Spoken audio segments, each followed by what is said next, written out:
So a lot of my fans or a lot of the people who watch my content, they remember on social media, my Instagram name used to be Ultra MAGA Rico. My whole thing is I wear a red MAGA hat.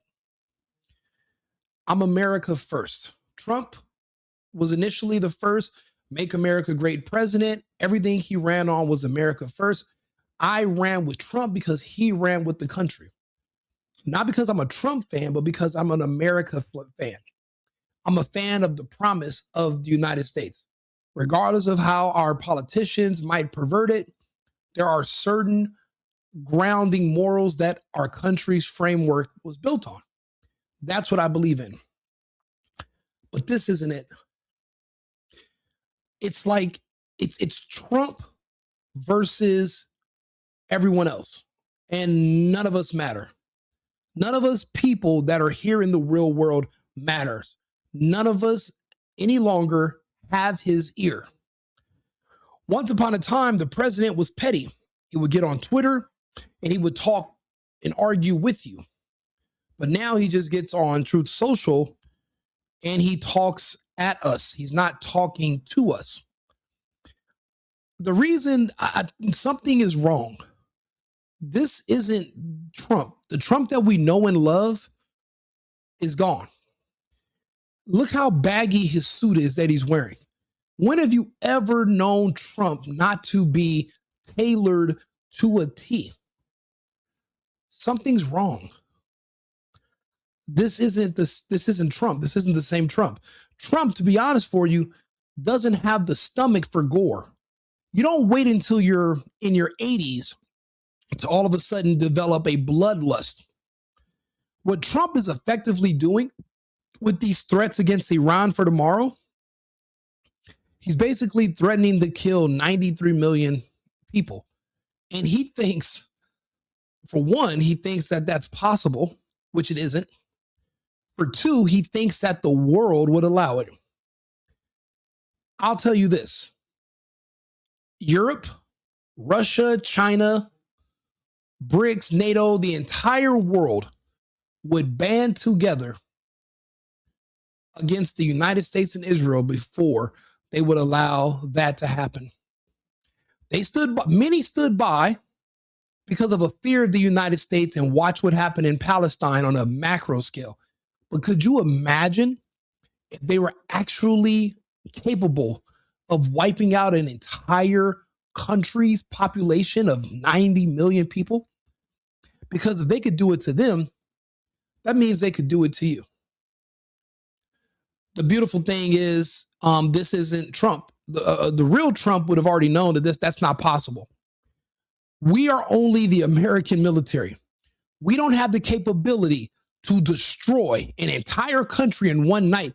A country that is literally the size of, let's say, going from Louisiana to Maine.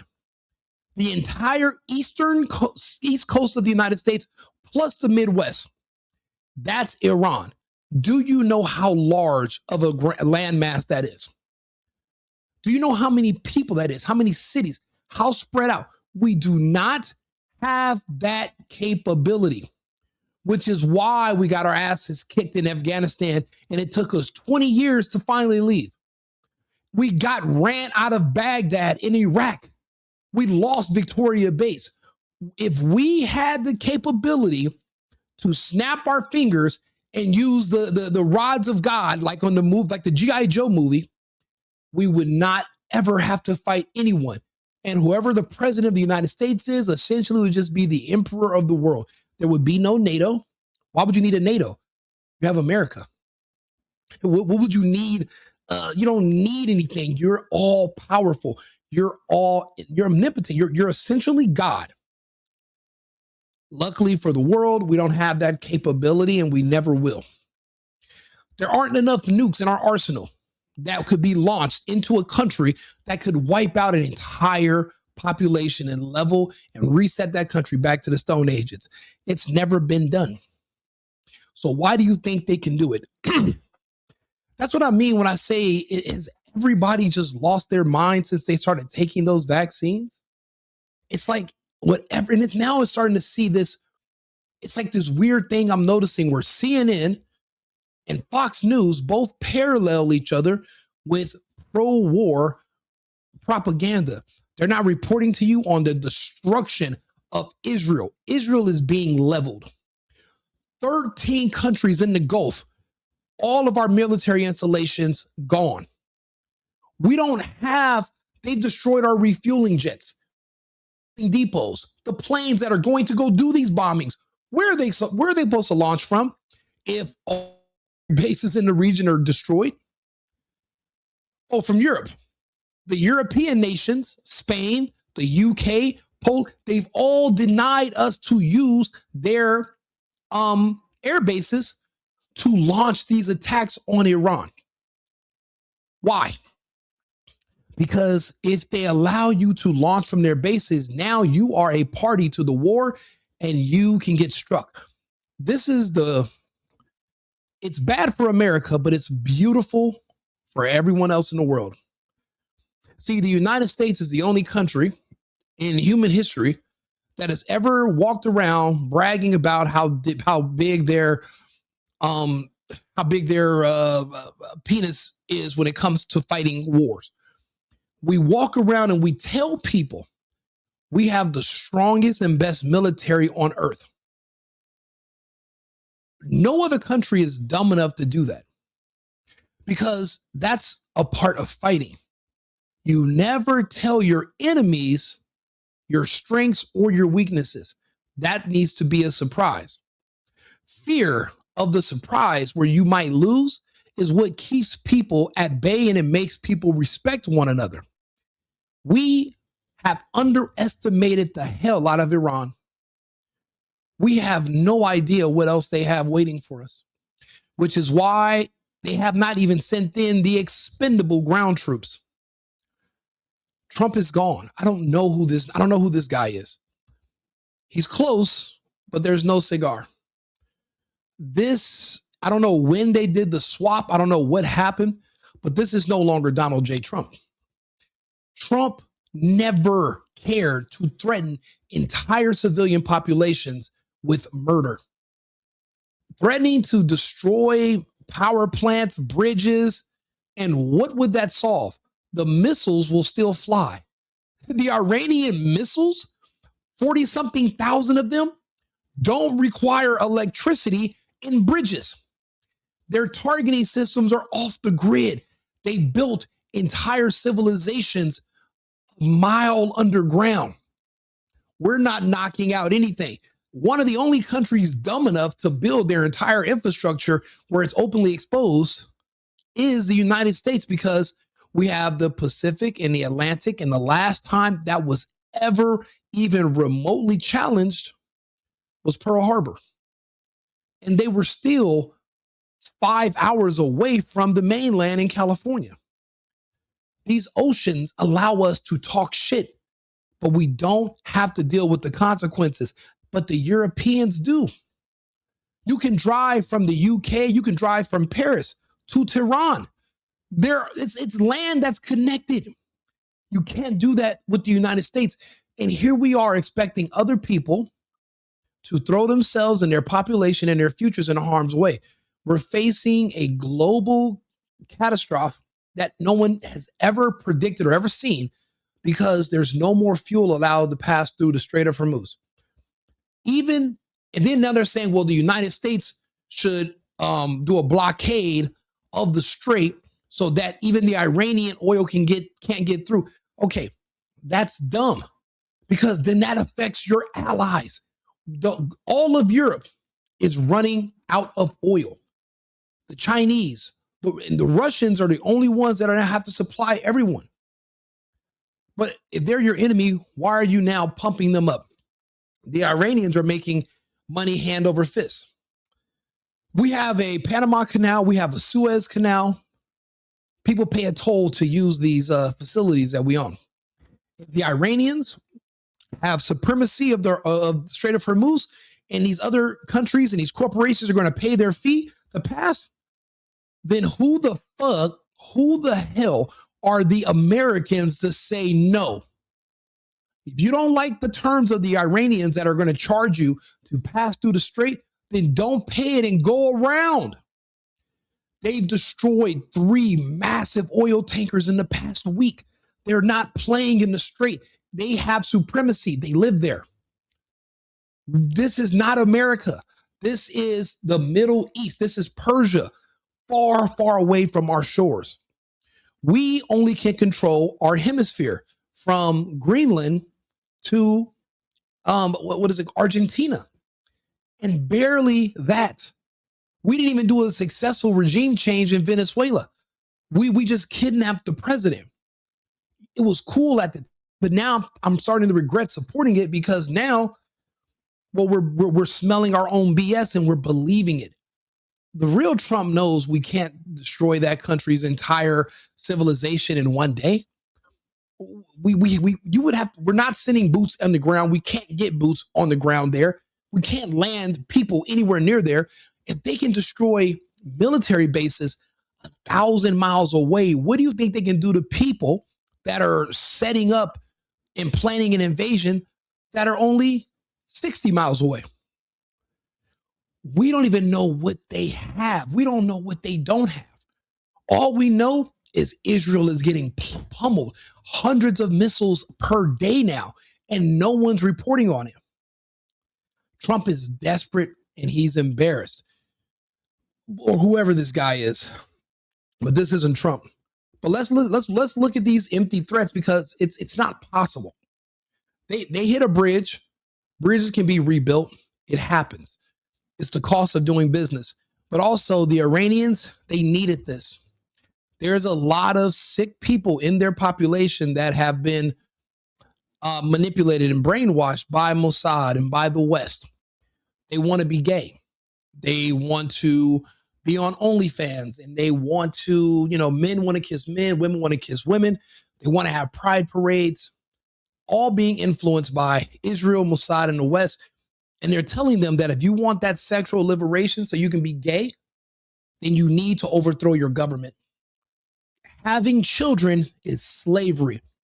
You know that comes from the West, because the blacks in America, that's all they talk about is having children, slavery, being married, slavery, paying bills, white supremacy, being an adult, responsible adult, white supremacy. That rhetoric has now overtaken that black culture rhetoric has superseded American culture rhetoric.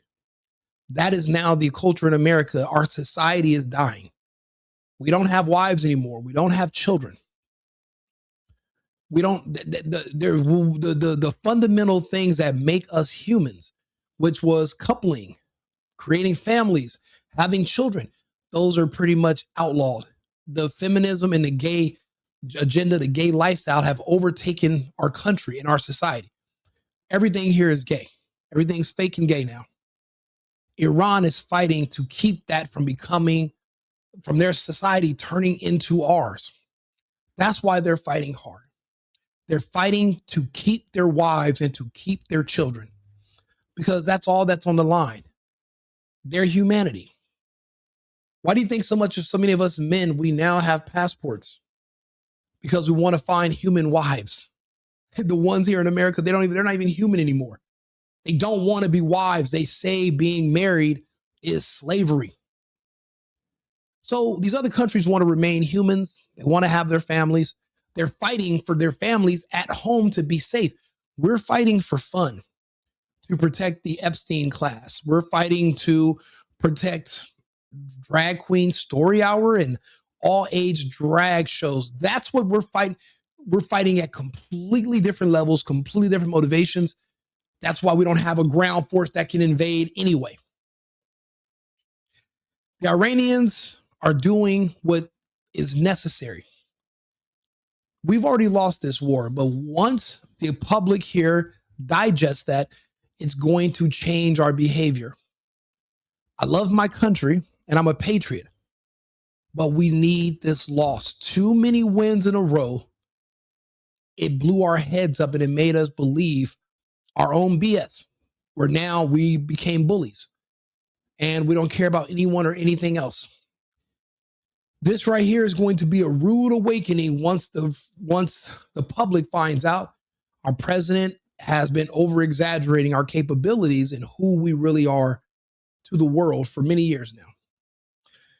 Once their country is still operational 3 days from now, and they come up with an excuse for why they didn't level a landmass that's the size of Louisiana going to Maine just in one night, like we're just, what are we, the Justice? What are we, a bunch of superheroes? What are we, Avengers? We're taking portals and wormholes and just dropping Thor's hammer and just leveling. If you don't get the hell out of here, if the Israelis had nukes, they would have used them. There are no more. There are no nukes. There never were. There are fire bombs. You can firebomb a city and the fire consumes so much oxygen where you can suffocate a massive population. That's what happened in Hiroshima and Nagasaki. Don't believe me? Excuse me. Why don't you look up what happened to Dresden, Germany during World War II? Those people were suffocated. The fire bombs. That's the best that we can do. There are no nukes. There's different reasons. They said that there's aliens that when they did try to use nukes, they disabled them. Effectively, that means there are no more nukes. For whatever reason, there are no nukes. Or the psychos in Tel Aviv would have already used them. Everything they have is destroyed, and you can't find Netanyahu shaking Trump's hand or shaking anyone's hand anymore. Zelensky's alive. You know how you know Zelensky's alive? He's still begging for money in person. None of us are seeing Netanyahu anywhere except on a screen alone. He's not interacting with anybody where they're talking about today's events.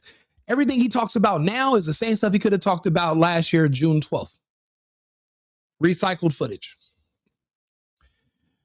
This is just unhinged, and I hate to see that the administration and these people who I crossed my fingers and I hoped they would always keep their moral. They wouldn't just say whatever Trump wants to hear. They failed us. And the good ones are gone. MTG, Marley Trader Green, gone. Kent, gone. Massey, gone. These were extremely well-versed and articulate, intelligent people who supported the United States. So effectively, they supported Trump. When there was somebody running for president who all she pushed was vaccines that make your heart explode and give you blood and cancer and abortions. That's all she offered. The fact that there are people who are now sitting here saying, oh, well, yeah, maybe we should have maybe we should have voted for Kamala so she could have poisoned us instead of Trump. It just shows you how sick a lot of these people that still live here in the United States really are. Just because they have citizenship and they speak English, it doesn't make them Americans. We're not all the same. We're different. But there are those who want to push killer vaccines and abortion. And those are the ones who everyone's assuming are going to win the midterms. Like the public's going to say, we hate Trump starting these wars so much that we're going to vote for the people that literally want to make policies to euthanize us. I don't think the pendulum is swinging that far to the left. Yeah, we don't like what Trump's doing internationally, but he's still knocking it out of the park domestically. I'm watching the rents drop. Like, remember that little ball used to bounce around Walmart? I'm watching the rents fall in the cities that have the highest deportation rates. And I'll be honest, that's just as valuable to me as oil. I'm from Los Angeles. Seeing rents go down, man, I might have to take the bus. I might get on the bus and get a bike. Rents are going down. Gas is going up. I mean, we were under Democrat rule for years. How high was gas? How much inflation were we already used to dealing with? Trump gave us relief for about, 12 months, a year. And you think you want to go back to that over Trump? Yeah, I don't know this new guy, and he's lying. We don't have that capability. I don't know, what kind of superheroes does he think our military is made out of? We couldn't even keep Afghanistan. We couldn't keep Iraq. Couldn't keep Libya. Couldn't keep Syria.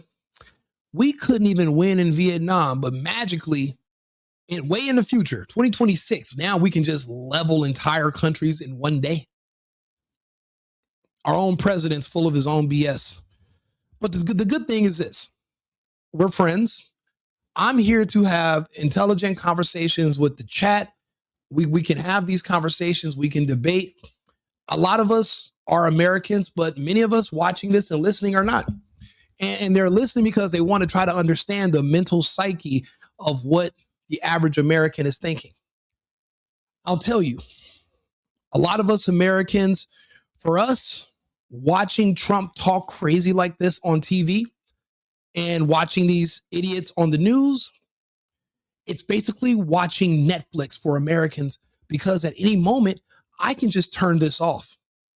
At any moment, I can just turn off my computer. I can just change the channel. It's a movie of choice. None of it matters to us because we're protected by the Pacific and the Atlantic. But see, you guys over in Europe, you guys are not protected. You guys have nothing. You're not even protected by the Americans anymore. We just got our asses kicked. 13 countries where we housed our military bases and personnel, missiles, refueling tankers, planes, ammunition dumps, LNG pipelines, wiped. We've never seen a country that could fight 13 countries at once. Actually, I take that back. Starting in 2022, we watched Russia fight NATO, 30 different countries at once, including the United States, and the Russians fucking wiped us. You know, there was a city called Bakhmut. It's now called Artemovsk. The Russians have something that we don't. It's called the rhetoric. I know this because I used to live in Germany. I speak German. I watch the German news and reporters, and they report on the newest technologies that we don't have. The Russians have it. And when it's over, the Ukrainians will still be their cousins, and it will be called whatever the Russians decide it's called. Same as Bakhmut. They will change the name of Odessa, Kharkiv, Kiev. They will change the names of these cities, and they will all still speak the same language. This whole push for pride parades in the Ukraine and the removal of Russian language and Russian heritage and Russian history from a country that really just stood for the borderlands of Russia. That's all it ever was. You think we watched Russia fight NATO, 30 countries at once. Never seen it done. They successfully did it. Who have we ever fought? We fought the Vietnamese. We lost. We fought the Koreans into a stalemate. Korea's still there. We fought. We killed Saddam Hussein, but what good did that do? We just lost the largest military base in Iraq, which is larger than Vatican City, bombed by locals and militia, and the Iranians completely evacuated, wiped. All the little GCC satellite countries where they make all that oil money that we put those people in charge, smacked, done. Won't be producing oil for a while if the Iranians say they won't. Watching this all happen in real time, how long do you think it's going to take for people to trust to go to Dubai again, or to invest their money in Kuwait or in, name a country in the GCC? These places, the Americans were allowed to put their bases there so that they would be protected. But protected from who? See, they thought that this would stop they assumed foolishly that the American presence there would prevent them from being attacked by Israel. But instead, Israel and the Americans attacked Iran, and Iran, because these are the countries that these attacks are being launched from, well, the Iranians hit them anyway. So basically Iran is doing Israel's dirty work for them. So it's still a win-win for Israel because Israel hates these countries.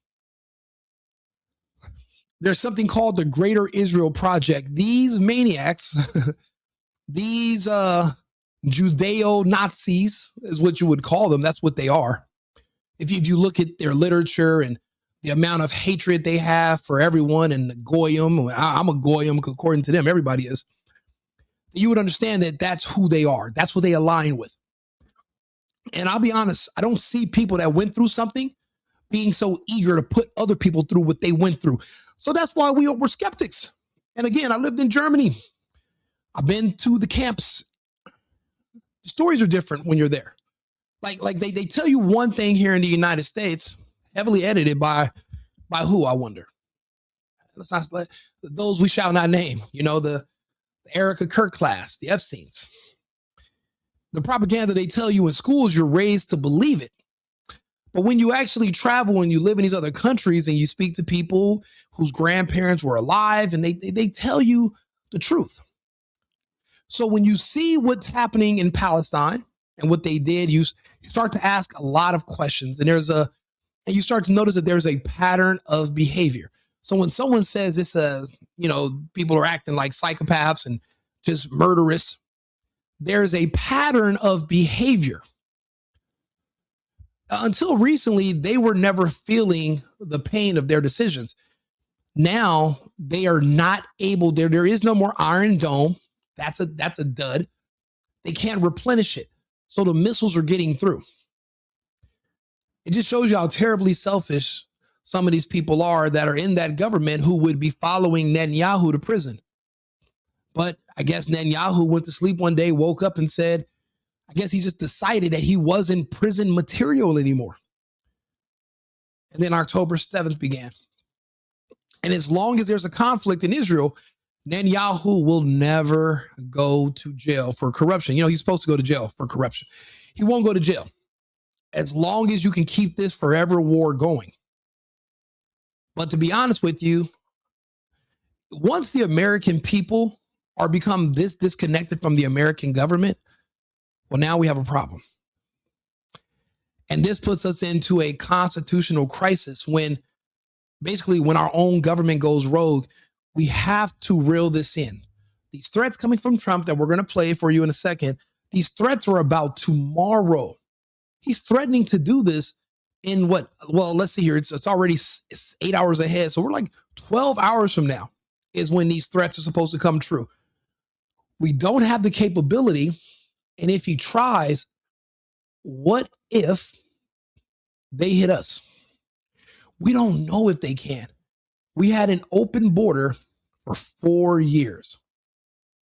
They caught thousands of Iranian scientists, men with glasses on from Iran with no children or women in tow, who told us, you don't know my name, but you will.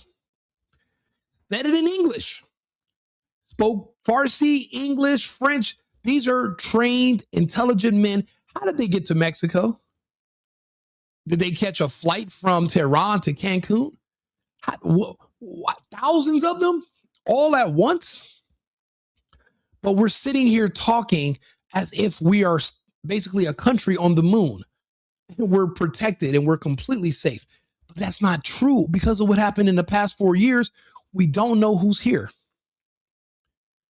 But also, don't forget, the UK is now claiming they're going to let us do launches from there.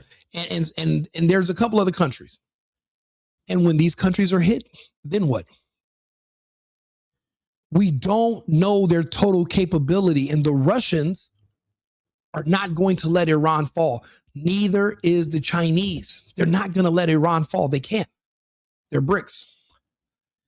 And I swear, if you go watch my old content, I reported and I spelled out everything BRICS stood for, what it meant, how it could potentially be the future. But I said there's no way BRICS can become a thing because, yes, the sanctions were horrible. They want to get around sanctions. Having their economies tied to the U.S. dollar, knowing the U.S. can freeze their money, you're better off just saying, keep the money. I'd rather be broke and start over again. But then Trump won. Faith was restored to the U.S. dollar. The petrodollar, faith was reserved because Trump promised to end the sanctions because they don't work. These countries didn't buckle under sanctions. And now here we are. They're going to want to get off the petrodollar. Where does that leave us? And I'll be honest, it seems like that's the place that Trump is talking from, a place of desperation.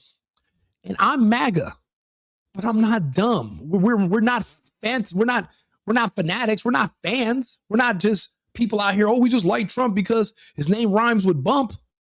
We liked Trump because of what he stood for, and we saw the results his first term. I remember Trump begged Trump begged you idiots to not take that fucking injection that's giving you all cancer. He begged you not to take it. He actually offered therapeutics. Ivermectin, hydroxychloroquine. I know because I had to order it from India and other parts of the world. We couldn't get it here in the United States. Apparently, whatever those towers causing that electromagnetic radiation exposure sickness, the one that made you lose your sense of taste and smell, the electromagnetic radiation sickness temporarily. But they convinced you that it was some unknown magical virus that came from a bat taking a back swim in some soup. But you believed it and you went out and took these things. But Trump offered you. That's why I said he wasn't completely corrupt. He begged people not to do it. He even said the masks were idiots. People wearing all these masks were dumb. Don't listen to them. He tried. I can remember that. I don't know why us Americans collectively have amnesia, but I remember those days. That was only in 2020. It's like 5 years ago, 6 years ago now. And I remember the early days. So I have faith in Trump, but this is not like him in his character. He's never called for mass violence against anyone ever. He believes in deportation. He believes in mass, arresting of criminals in basically restoring law and order to lawless cities by just providing National Guard and more police presence to help preserve life. He's never spoke so candidly about killing civilians or anyone. That's why I said this isn't him. I don't know how desperate you must get to change your entire character, unless this is someone else. Well, I'm sorry. I keep talking about it. I don't even want to. I'm embarrassed to play this because I'm a Trumper. I'm literally wearing a MAGA hat as we speak, but I'm going to play it for you anyway because I'm unbiased and I try to be transparent. And then we can have this conversation and I can go through the comments. So let's take a listen. They have till tomorrow. Now we'll see what happens. I can tell you they're negotiating, we think, in good faith. We're going to find out. We're getting the help of some incredible countries that want this to be ended because it affects them also. A lot of people are affected by this, but we're giving them till tomorrow, 8:00 Eastern time. And after that, they're going to have no bridges. They're going to have no power plants. Very little is off limits. Are there certain kinds of civilian targets, though? I'm thinking I don't want to tell you that. I don't want to tell you that. We have a plan because of the power of our military, where every bridge in Iran will be decimated by 12:00 tomorrow night, where every power plant in Iran will be out of business, burning, exploding, and never to be used again. I mean, complete demolition by 12:00. And it'll happen over a period of 4 hours if we wanted to. We don't want that to happen. We may even get involved with helping them rebuild their nation. And you know what? If that's the case, the last thing we want to do is start with power plants, which are among the most expensive things. We're not good at nation building. We never rebuilt Iraq. You know, I have a fun fact for you. The first heart transplant in a human happened in a hospital in Baghdad.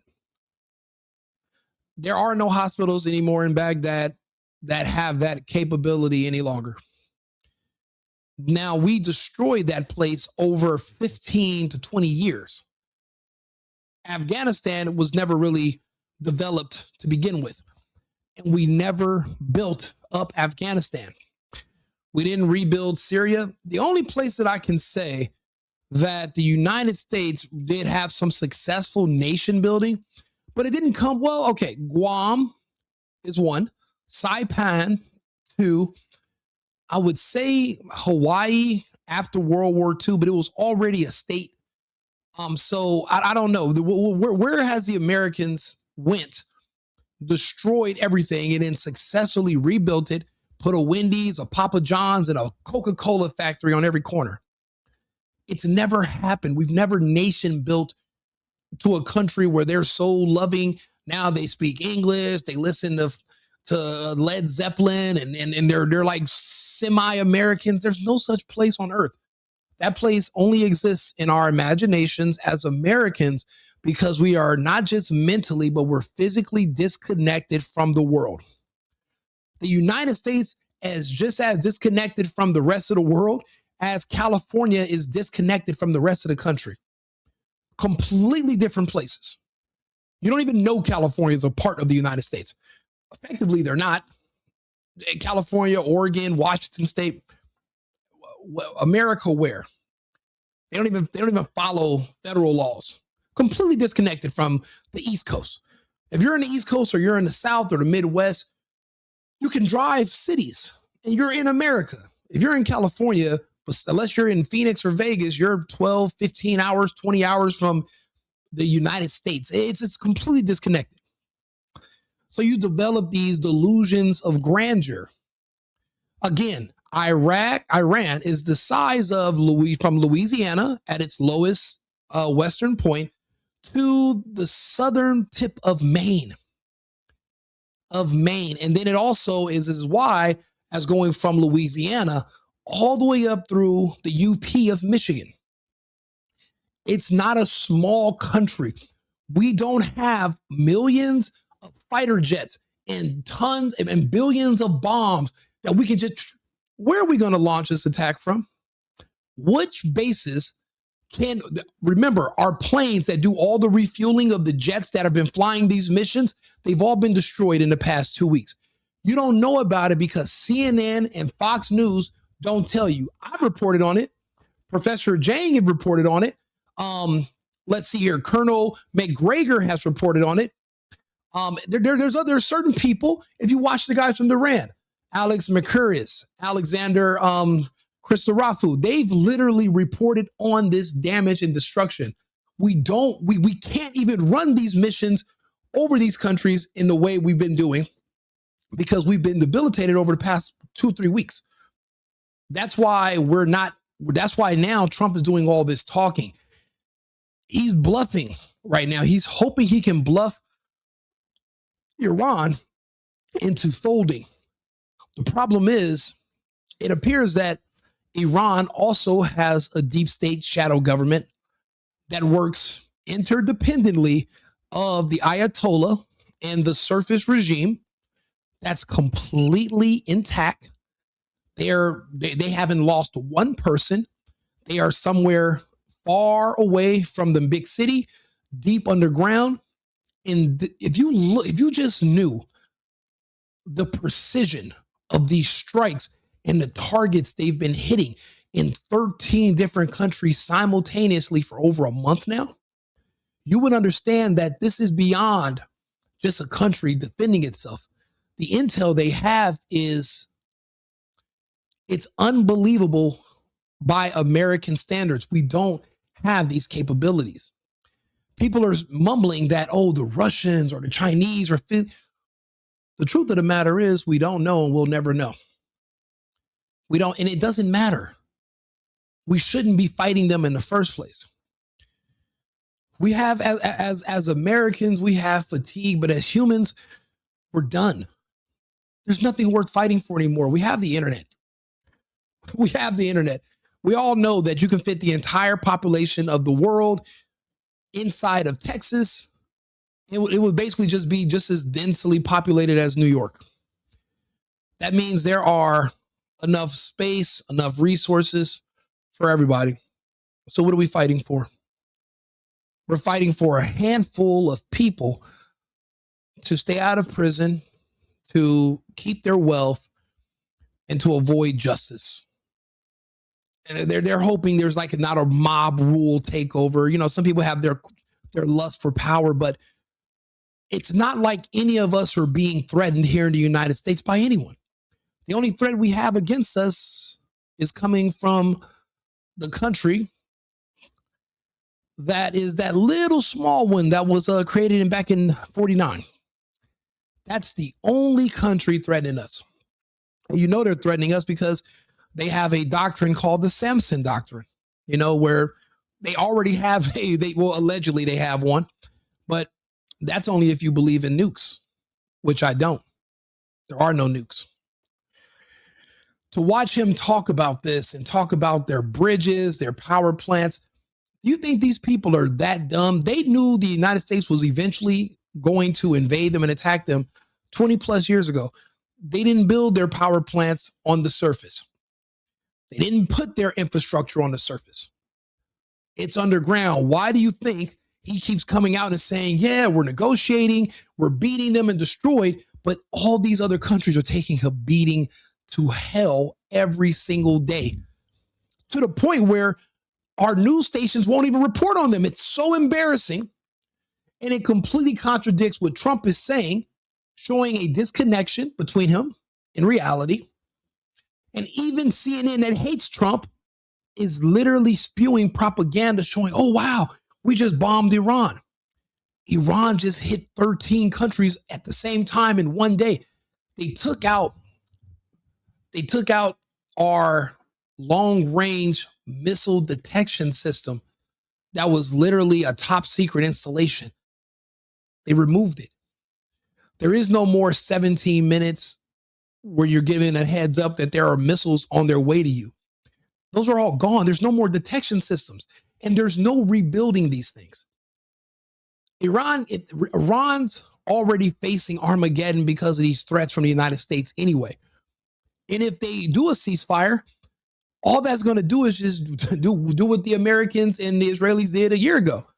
Give them more time to regroup, replenish, restocks, and hit them again. You know, you gotta, what do they say in life? You have to learn from the mistakes of others. Remember the Maidan 1 and Maidan 2 in Russia, where the all of NATO made these agreements with Russia, and they eventually came out. The prime minister of Germany came out and said, we were never going to honor those agreements we made with the Russians. We were just trying to buy time so we could build up our militaries in the Ukraine. Literally lied and stabbed the Russians in the back. Why would anybody trust the West again? After with our history of lies and deceit, it'd be foolish. Iran, they can't stop. I don't care what you do to the surface of that country. The people who are in charge are underneath. And what if it's not people? What if they already have an AI running their system? Because the laser precision of their strikes lately, if you only knew the infrastructure that they've been targeting. They hit a place, it's Dimona in Israel. But then they also hit a facility 100 miles away, which was a top secret underground base where they kept a lot of their generals and their classified plans. A place that was never even officially listed as an Israeli installation. That place is gone now. How did Iran know to strike there? It's not like they're just hitting targets like when you're playing a video game and you're shooting. No, there's something else going on. And I don't think they're going to stop. They can't stop. Because if they do stop, well, then their country will be divided up into territories. It'll be destroyed. The men will lose their families. They'll lose their wives. They'll lose their children. They will lose their entire society. To what has Israel in the West? What have they done? They've pushed the gay agenda. Everyone's a feminist or gay. We have no more families. There's no more marriages. That's what's awaiting any of the countries that follow in our footsteps. Just go ask those in the UK. We're literally, it's up to the people individually. We're begging for morality laws to be re-implemented to keep women from literally destroying themselves on the internet. We're begging for those laws to come. They have those laws in Iran. That's why those people still get married and have families, and we don't. They're fighting to keep their society away from us. And all we're asking in the United States is for us to leave these other societies alone and focus on America. We got what we need. We don't need to import anything anymore. So I ask the question again, what are we fighting for? What are we fighting to conserve? What are we fighting to protect? Again, drag queen story hour, all age drag shows, child mutilation surgery for 8-year-olds, removing body parts, convincing kids that are autistic due to vaccine damage that you're actually not autistic. Maybe you're just trans. Maybe you're just gay. So you think I'm supposed to go fight in another part of the world against people that have families that are conservative and normal humans. And you want me to go over there and try to destroy them in the name of protecting the mentally ill masses that are literally growing and surrounding me and my family here in the United States? It doesn't make sense. The soldiers understand that, which is why they're sabotaging the aircraft carriers that are going to the Gulf, and they're having to turn around and leave. Also, Iran is hitting them. Remember, we're only fighting Iran right now publicly. What do you think Russia and Wagner are going to do if we ever thought that there was going to be a successful ground invasion? You don't think the Russians, the Chechens, those strong battle-trained soldiers that have been smacking the Ukrainians, 3 NATO armies they destroyed, those battle-tested men, you don't think they can put on Iranian uniforms and do the same thing Americans and NATO did in the Ukraine and just put on uniforms and fight on their behalf? Why do you want to fight them? Why do you want to fight them? Those are actual men. They're not confused with their sexuality. Those are actual men with wives and children. Why would you, a gay layman who's confused about life, nothing to live for, why do you think you stand a snowball's chance in hell fighting against actual men? And why am I the only one doing the math? All this information is available, but you're watching reality TV.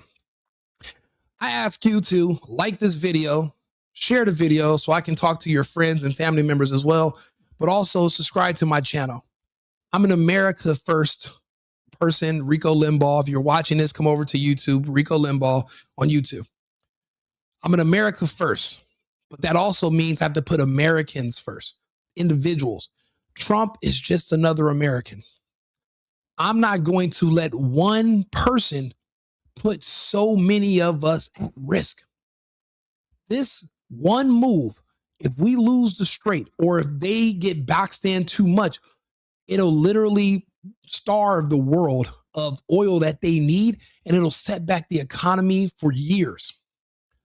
I need the economy to flourish. I own businesses. I have a life. So one American's idiotic bad moves can affect my bottom line. I can't have that. So I'm trying to help us protect Americans from ourselves right now. We are the only ones we have to worry about. Now, I'm a Trump person. He's batting a 400 domestically. But when it comes to this, where Israel tells you what to jump and you say how high because you want access to their technology, fine. But we got to let some of it go.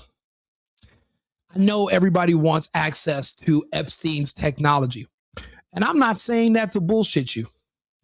Epstein invented the looking glass technology. Essentially, he created something called genetic algorithms. They were looking for patterns in nature. But with the scientists that he recruited from Los Alamos base in New Mexico, that he brought to Santa Fe, New Mexico, to his ranch, they were using high energy physics and math to create genetic algorithms which would predict the future. They wanted to be able to see the stock market ahead of time. Then all of a sudden, 10 years later, I mean, a complete blackout of what they were researching and what their progress were. He was able to start winning the lottery. And people are saying maybe there was just corruption. Maybe he just paid off. Do you know how many different people would have to be in on that for you to win the lottery twice? He was demonstrating what he discovered in his technology. The looking glass technology, that's Epstein. Bitcoin technology, that's Epstein. The vaccine to wipe out black people, poor people, that's Epstein technology. Why do you think you keep seeing all your favorite blacks sick and dying every day on television? It was created specifically for them. But then also anyone else that's high testosterone is, that's an American thing anyway, but it was specifically made for one particular group. It was supposed to be safe for everyone else, but effective in their group because you would have to look for certain genetic factors or genetic traits that they have in common. You can't really make a race-based weapon because everyone's too mixed. You could appear dark, but be actually a part of the group that they want to save. Or it could be the other way around. So you had to look for certain common denominators in that group. The common denominator in the targeted, the poors, the blacks, was elevated testosterone levels. It's in nature.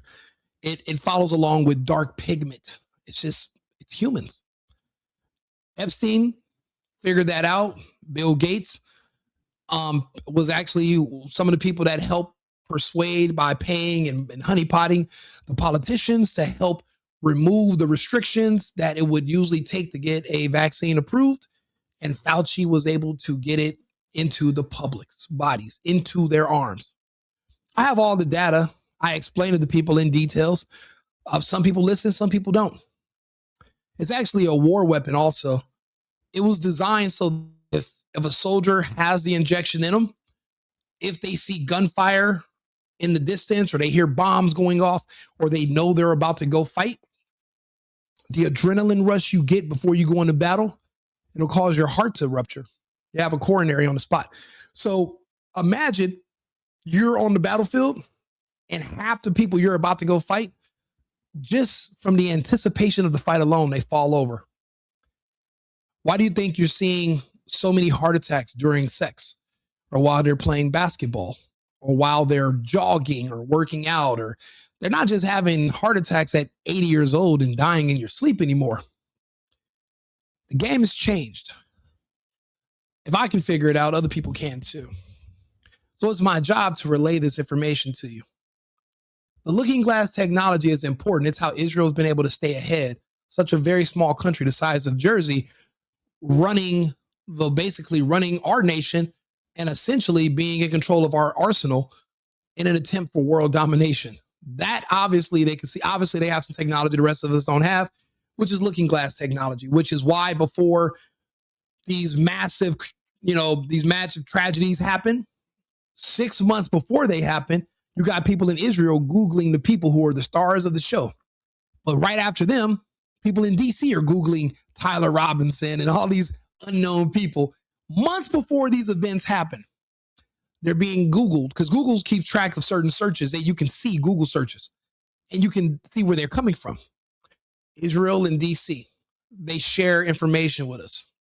But at what point, because we don't have the looking glass technology here, at what point can they just fabricate certain information, feed it to us, and we act on impulse? Or how many times does that happen?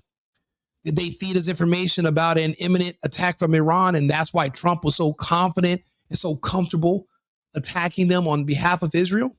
That's more likely than, we were just going to try to randomly get a regime change out of the blue for no reason when they're not even threatening us.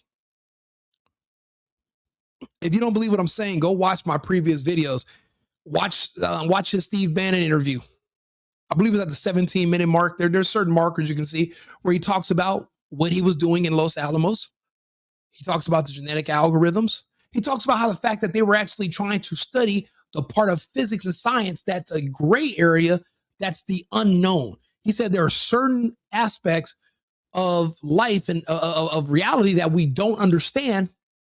He brought in and recruited the scientists from the Manhattan Project, which was discontinued in 93 or 91 after the fall of the Soviet Union, because, well, we don't need to make nukes anymore. The Soviets are gone. He recruited them to study these areas of science and physics.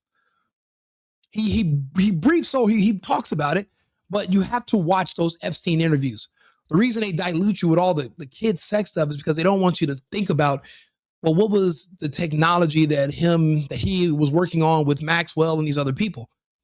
You know, Maxwell, before she was an accused pimp pedophile lady, she worked for a company that essentially owned the oceans. And she used to operate underwater vehicles. These are highly intelligent educated researchers and scientists, physicists, mathematicians. But somebody above them wanted their technology, wanted their work, and wanted them out of the way. All because we want access to that all because we want access, we want to be able to temporarily see the future. We're literally risking destroying the global economy. I mean, in that case, we're better off just rolling the dice and just letting whatever's going to happen. Seeing the future cannot be that important that we are risking all of this. Maybe I would have said something different a month ago. I didn't know things could get this bad this fast. And Trump's going to be president for 3 more years, God willing. We need to rein him in, bring him back home. He's in the clouds right now. But having access to technology where you can see the future, or if you think you can see the future, it's invaluable, because you can also predict your own mortality too. You know when someone's going to try to kill you. You know when someone's going to do something to you. But, the problem is when you're being spoon-fed information, you always have to ask who's holding the spoon. Right now, we know which country, and, the guy who used to hold the spoon, he's gone. You might not want to believe it, but there's no more nets and there's no more Yahoo drinks. That's over. So where do we go from here? Do we let him write a check that our asses can't cash here in the United States? We're disconnected from him. I just want him to come back home and focus on us and focus on our country. This isn't it. And bridges. You saw the bridge one. We were very close to a deal. And then I got a call from Mr. Witkoff, Mr. Kushner, and JD saying, I think they're breaking the deal. I said, tell them that's okay. Don't worry about it. But tell them to look out their window and watch. And within 45 minutes, I gave the order to knock out the biggest bridge. I gave the order, knock out the biggest bridge in, I believe, the Middle East, but the biggest bridge. Nobody gives a damn about a bridge. Trump, their population size is still 93 million. Bridges can be rebuilt. We have companies. They have companies. You know how much concrete people in the Middle East pour? That can be repaired. You can hit as many bridges as you think you can. They're still going to keep bombing Israel. They're still going to blow up our infrastructure. And if they hit those desalination plants, there's only 5 of them in Israel. Israel has 5 desalination plants that basically what they do, they pull in water from the oceans or from, nearby bodies of water that have salt water. And they use like mitosis or whatever. And they have these huge machines and they purify the water to remove the salt. And that's how they're able to supply drinking water to these desert populations where people should not live. These are not places where there's natural water for people to drink. So technically humans should not live there. It's like building a city in a desert. Iran has not hit those plants yet. They could. What do you think is going to happen tomorrow if they try to blow up another power plant? Or what are you going to do? Hit 100 power plants, even underground ones, in one, launching from where? These other countries are not going to allow you to launch these planes. Planes they can't just run without fuel. Where are you? We don't have it. We're not able to do it. It's a lie. So he's bluffing right now, hoping by tomorrow they're going to flinch. I bet you he doesn't sleep tonight. He's waiting to see what the last card on the river is going to be. Iran has already went all in. There is no bluffing for them. They're all in. I'll be honest with you. You think Iran is alone being all in? So is Spain. So is France. France called today for a coalition of countries to oppose the United States. What do they tell you? What do we all know? The friend of my friend is my enemy. That means if France is looking for a coalition to stop the United States and Israel, well, now you're on the same side as Iran and Russia and China. So what that means is that you're at risk of also leaving NATO abruptly and joining BRICS to isolate the United States, to neuter us. This is a slippery slope. The Spanish were the first. Then the British, Keir Starmer, we're not going to allow you to launch from our bases. But now the United States has pressured them. They said, we'll allow you. But France and the rest of Western Europe said no. The other bases have been smacked. There is no landing planes or launching planes from there. The Turks are not going to allow you to do it. Where are you planning on getting all these places where you can just launch these magical, amazing, country-destroying attacks? We're not the Avengers. You can't just level entire cities with a thought. It's not possible. And there are no nukes to drop, or they would have dropped by now. He's bluffing. And then they can pretend like they hit a bunch of these places, but when you find out that country's population is still 93 million, well, then you got to say, okay, my president's a liar, or maybe he's just misinformed. What do they say? It's drinking the Kool-Aid. He's listening to Kushner. He's listening to Zionists, convincing him what to think and what to believe about the world. I know this because there were Zionists there were homosexual Zionists like Anderson Cooper and Don Lemon that used to tell me what to think about Trump before I started listening to him for myself. So I can understand Trump drinking the Kool-Aid. I used to drink it too. But he's wrong. And we don't have the capabilities. And there's others like me. We're not just speaking to just anyone. Right now there's going to be thousands of people that are going to watch this. And I appreciate all the new followers and people that are sharing. Thank you. But we have to talk to each other eventually. We can't allow this to happen around us. We're still conservatives, and we're still going to be on the right. We're never going to say, okay, I'm so upset with what Trump is doing. I'm going to go support child sex mutilation and drag queen story hour and all the gay kids and trans kids. It's never going to get that bad. But we have to literally stick to what we believe in and what we support in our own agenda. An America first, an Americans first agenda. We'll finish off the rest he had to say. Actually, let's go through some of the comments. What did Iran do to America? I'm Canadian and I'm all about sovereignty. Why not leave Iran and countries alone? The U.S. got run by an empire. Be honest, you are absolutely 1,000% correct. Unfortunately, though, you are Canadian. The Canadians were handed over to the globalists. Under Trudeau, you guys have lost your sovereignty.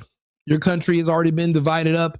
The globalists have brought in the North Africans and the Muslims, and they've divided up your country between the Chinese and other groups. You're the Canadians. If you're a native Canadian, if you're white, you're pretty much going extinct. And then that's it.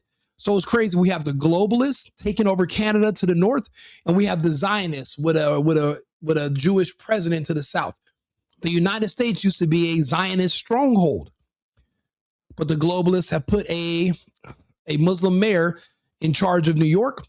Now the Zionists have been pushed to the bottom right corner of our map, Miami, and their numbers are dwindling. They are no longer welcome or safe in most cities in the United States, because the truth about the agenda that they have is out there. But I tell you this, the globalist agenda for the United States is not any better.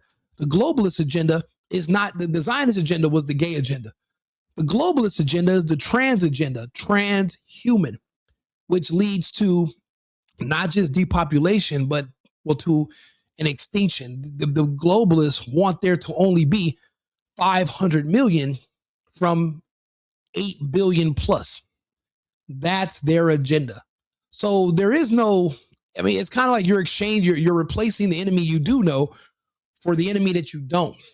Neither one of them have the best interests of Americans in mind, which why when Trump said that we're not going to put our country's future in the hands of the globalists with their doom and gloom, but we can't leave it in the hands of the Zionists. The globalists have penetrated the cabinets in these other countries, but our cabinets have already been penetrated by the Judo-Zionists from Israel. So it's if you look at the title of this video, I mean, Trump's stuck between a rock and a hard place. It's Israel first or America first. His money comes from Israel first. His support base is the Americans because we have the numbers. We also have the weapons, and we have the ability to speak on the internet freely, like I'm doing now. Excuse me, which is a privilege. I know it's a privilege because my friends in other countries lost it. So it's not a right. This is a privilege, and it can be taken away. This is we're in uncharted territories right now, but as a Canadian, you are absolutely right. And you're right, they're not the Avengers, and real lives are being lost. But it can get so much worse if what Trump was saying was even possible. But my God, what if it was possible, like in another universe, and you could just one day the American military can wipe out an entire country of 93 million? You know what that would mean? That would mean the entire world would have to come together and get rid of us as Americans, because we would be way too dangerous to leave. There was only one other group that everybody accuses of having this same agenda. What happened to them? Well, I can tell you what happened to them, the Nuremberg trials. Why are we starting to parallel? Well, I mean, they say we're parallel. I don't see it. But as far as the whole global domination thing, well, that's us right now. Threatening to wipe entire countries off in one day, like we're Thanos. So what is Trump going to put on the glove, dye his skin purple, and then get dropped off in the middle of the Persian Gulf and just snap his finger and boom, 93 million people gone, cities turned to dust? We can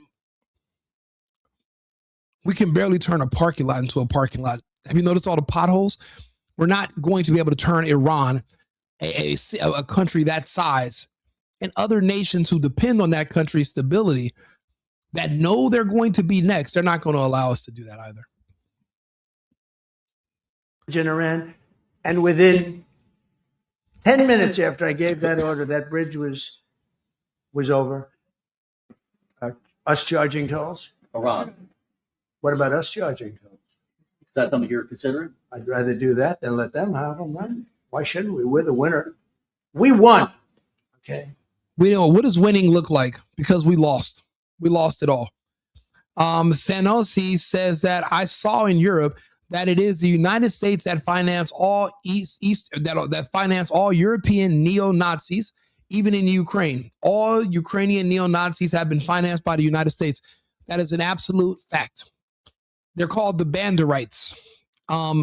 They are in the Ukraine, and they are literally the remnants that are the leftovers from the Reich that escaped the Nuremberg trials, and they went east. And they went into the Ukraine. They're really, that's where they are. And it's crazy, as an American, they would use they would call people Nazis as a slur, but then they will simultaneously put a Ukrainian flag in their bio. Now, you remember when the Russians' invasion first began, Russia's not at war with the Ukraine.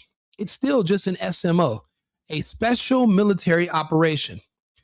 One of the goals of the SMO was to denazify the Ukrainian government. What that means is that remove all neo-Nazi elements from the Ukrainian government, because apparently the neo-Nazis don't see the Russians as being their own people, as being Aryans. They don't see them that way. They see them as their enemies. Even though they're cousins, they see them as enemies. That Nazi element in the Ukrainian government is what the Russians used to justify, one of the reasons they used to justify their invasion. Also, because the Americans and the West are financing the neo-Nazis, they're beholden to NATO and the Americans. So they wanted to join NATO, even though the country is too poor and too corrupt to ever be an EU nation or in NATO. But just the thought of it alone and dancing around it and pretending that it was going to happen, that means you could now start bringing American equipment and start building American bases in the Ukraine. So the Russians did what they had to do. Still an SMO, but you're absolutely right. The West funds Nazis in the Ukraine, and the Russians, their SMO goal was to remove the Nazis from the Ukraine. And the Russians have all but succeeded. The problem is with Nazism is that it's more so a mindset, kind of like communism. And for certain people, it's going to appeal to them like communism based on their personality type. But so it's really kind of hard because you can choose to be a Nazi and then you can choose to not be a Nazi, or you can choose to be a communist one day and then you can grow out of it and decide you want to get a job and take care of yourself and no longer be a communist. You go back and forth, but it shouldn't be an option where you can band together with a bunch of other Nazis or a bunch of other communists. That's a big problem we have here in America. We have too many communist enclaves in the country that are basically destroying our economy. We call them hoods or ghettos. And what they are communist strongholds where they have a communist utopia full of people who don't have to work. Their housing and their food and their education is subsidized by those of us who live in a capitalist society. Our tax dollars fund their communist utopia in these inner cities. And they don't have to live with the consequences of the things they vote for because of our entitlement policies that create these communist utopias for them. That's why we're trying to get rid of the entitlements. That's why we're trying to get rid of birthright citizenship. These people should live in other countries that allow that instead of trying to turn our country into that. So yes, that what you're saying is absolutely true about the Nazis being funded by us. And we're funding Nazis because we were hoping they're going to help us destroy Russian society. What kind of idiot monsters do we have in our deep state that are coming up with these delusional ideas of grandeur? And how would we feel if these other countries publicly came out and said their goal was to eventually destroy and remove the United States from Earth? And we would just sit here like, hey, we want to just be left in peace. If the people in Iran want to have families, they want to get married, they want to have children, and they want to, believe in God, why do we have to stop them? Why do we need to invade them so that they are forced to live like us, which is godless, no children, no families? You guys always know that those things are gone now. 20 years ago is when it started to go downhill. I think probably after Obama. Now to be married and have children is akin to slavery. If you ask a lot of women publicly here in the United States, we don't have families anymore, but other parts of the world do, which is why they don't have pride parades. You can't have both. Pride parades mean there are no families. There's no, you can't have kids. Adam and Steve can't have children. That's not how it works. So you would have to protect your society and keep that away. But you're not going to be able to have both. One is going to eventually target the other. And they've openly announced that they are coming for our kids because they can't have their own. But I'm supposed to go fight in another country to defend the San Francisco Gay Men's Choir when they're literally telling you the agenda for the Democrat Party. Unbelievable. But no, we're not fighting for that. These countries are. We want you to leave them alone, and we want you to focus on cleaning up our country, removing these laws that protect pedophiles. They have a law in California, it's Senate Bill 145. And I have to read it to people. They didn't even know they passed it. They were pretending to be outraged by the Epstein files. Epstein never changed the laws to protect pedophiles. That was Gavin Newsom, 2019, Senate Bill 145. Don't believe me? Look it up. I've done where I've talked about it. But we have that issue here in the United States, and other parts of the world don't want to go, they don't want to do it. There was an archbishop, a Christian archbishop from Russia, and he said these wars going forward are going to be between countries that have pride parades versus countries that won't allow them. And that's exactly what this is. They don't do pride parades in Iran. They don't do pride parades in China, and they don't do pride parades in Russia. Effectively, their societies are still intact. They're still human. So then what are we? What are we? They are militarily defeated. The only thing they have is the psychology of, oh, we're going to drop a couple of mines in the water. No, we have a concept where we'll charge tolls. Yeah. I thought, well, Maddie, what do you, Maddie says, did you just say there are communist strongholds in America called ghettos? Well, they're not just called ghettos, they're called the hood. Have you ever been to the hood? You ever been to New Orleans? You ever been to Minneapolis? You ever been to Los Angeles? You ever been to Oakland? There's people just walking around all day. They don't have jobs because they don't want to work. And you can tell the difference between people. You go to some states and you'll drive through, the black part of town, for example. The people speak normal English because they're professionals. They work. But then you go to other cities, Democrat-ran cities, and you notice when they speak, you can't understand them because they've never needed to sound professional because they've never worked and they will never work. So there's no need to be professional or coherent for that matter. And that's what feeds our prison industrial complex. That's where the source comes from. So that's why they leave those enclaves and they kind of let them, they live there, and we subsidize them. And by subsidize, I mean my tax dollars goes towards paying for Section 8. A $2,000 rent, but you pay $14. If you're getting food stamps, if you're getting government assistance, that's all money that comes from tax dollars generated by those of us who live in the capitalist part of our society. We don't get to live like the communists and get everything subsidized and covered for us. Why do you think when you go into the hoods in America, it looks like Cuba?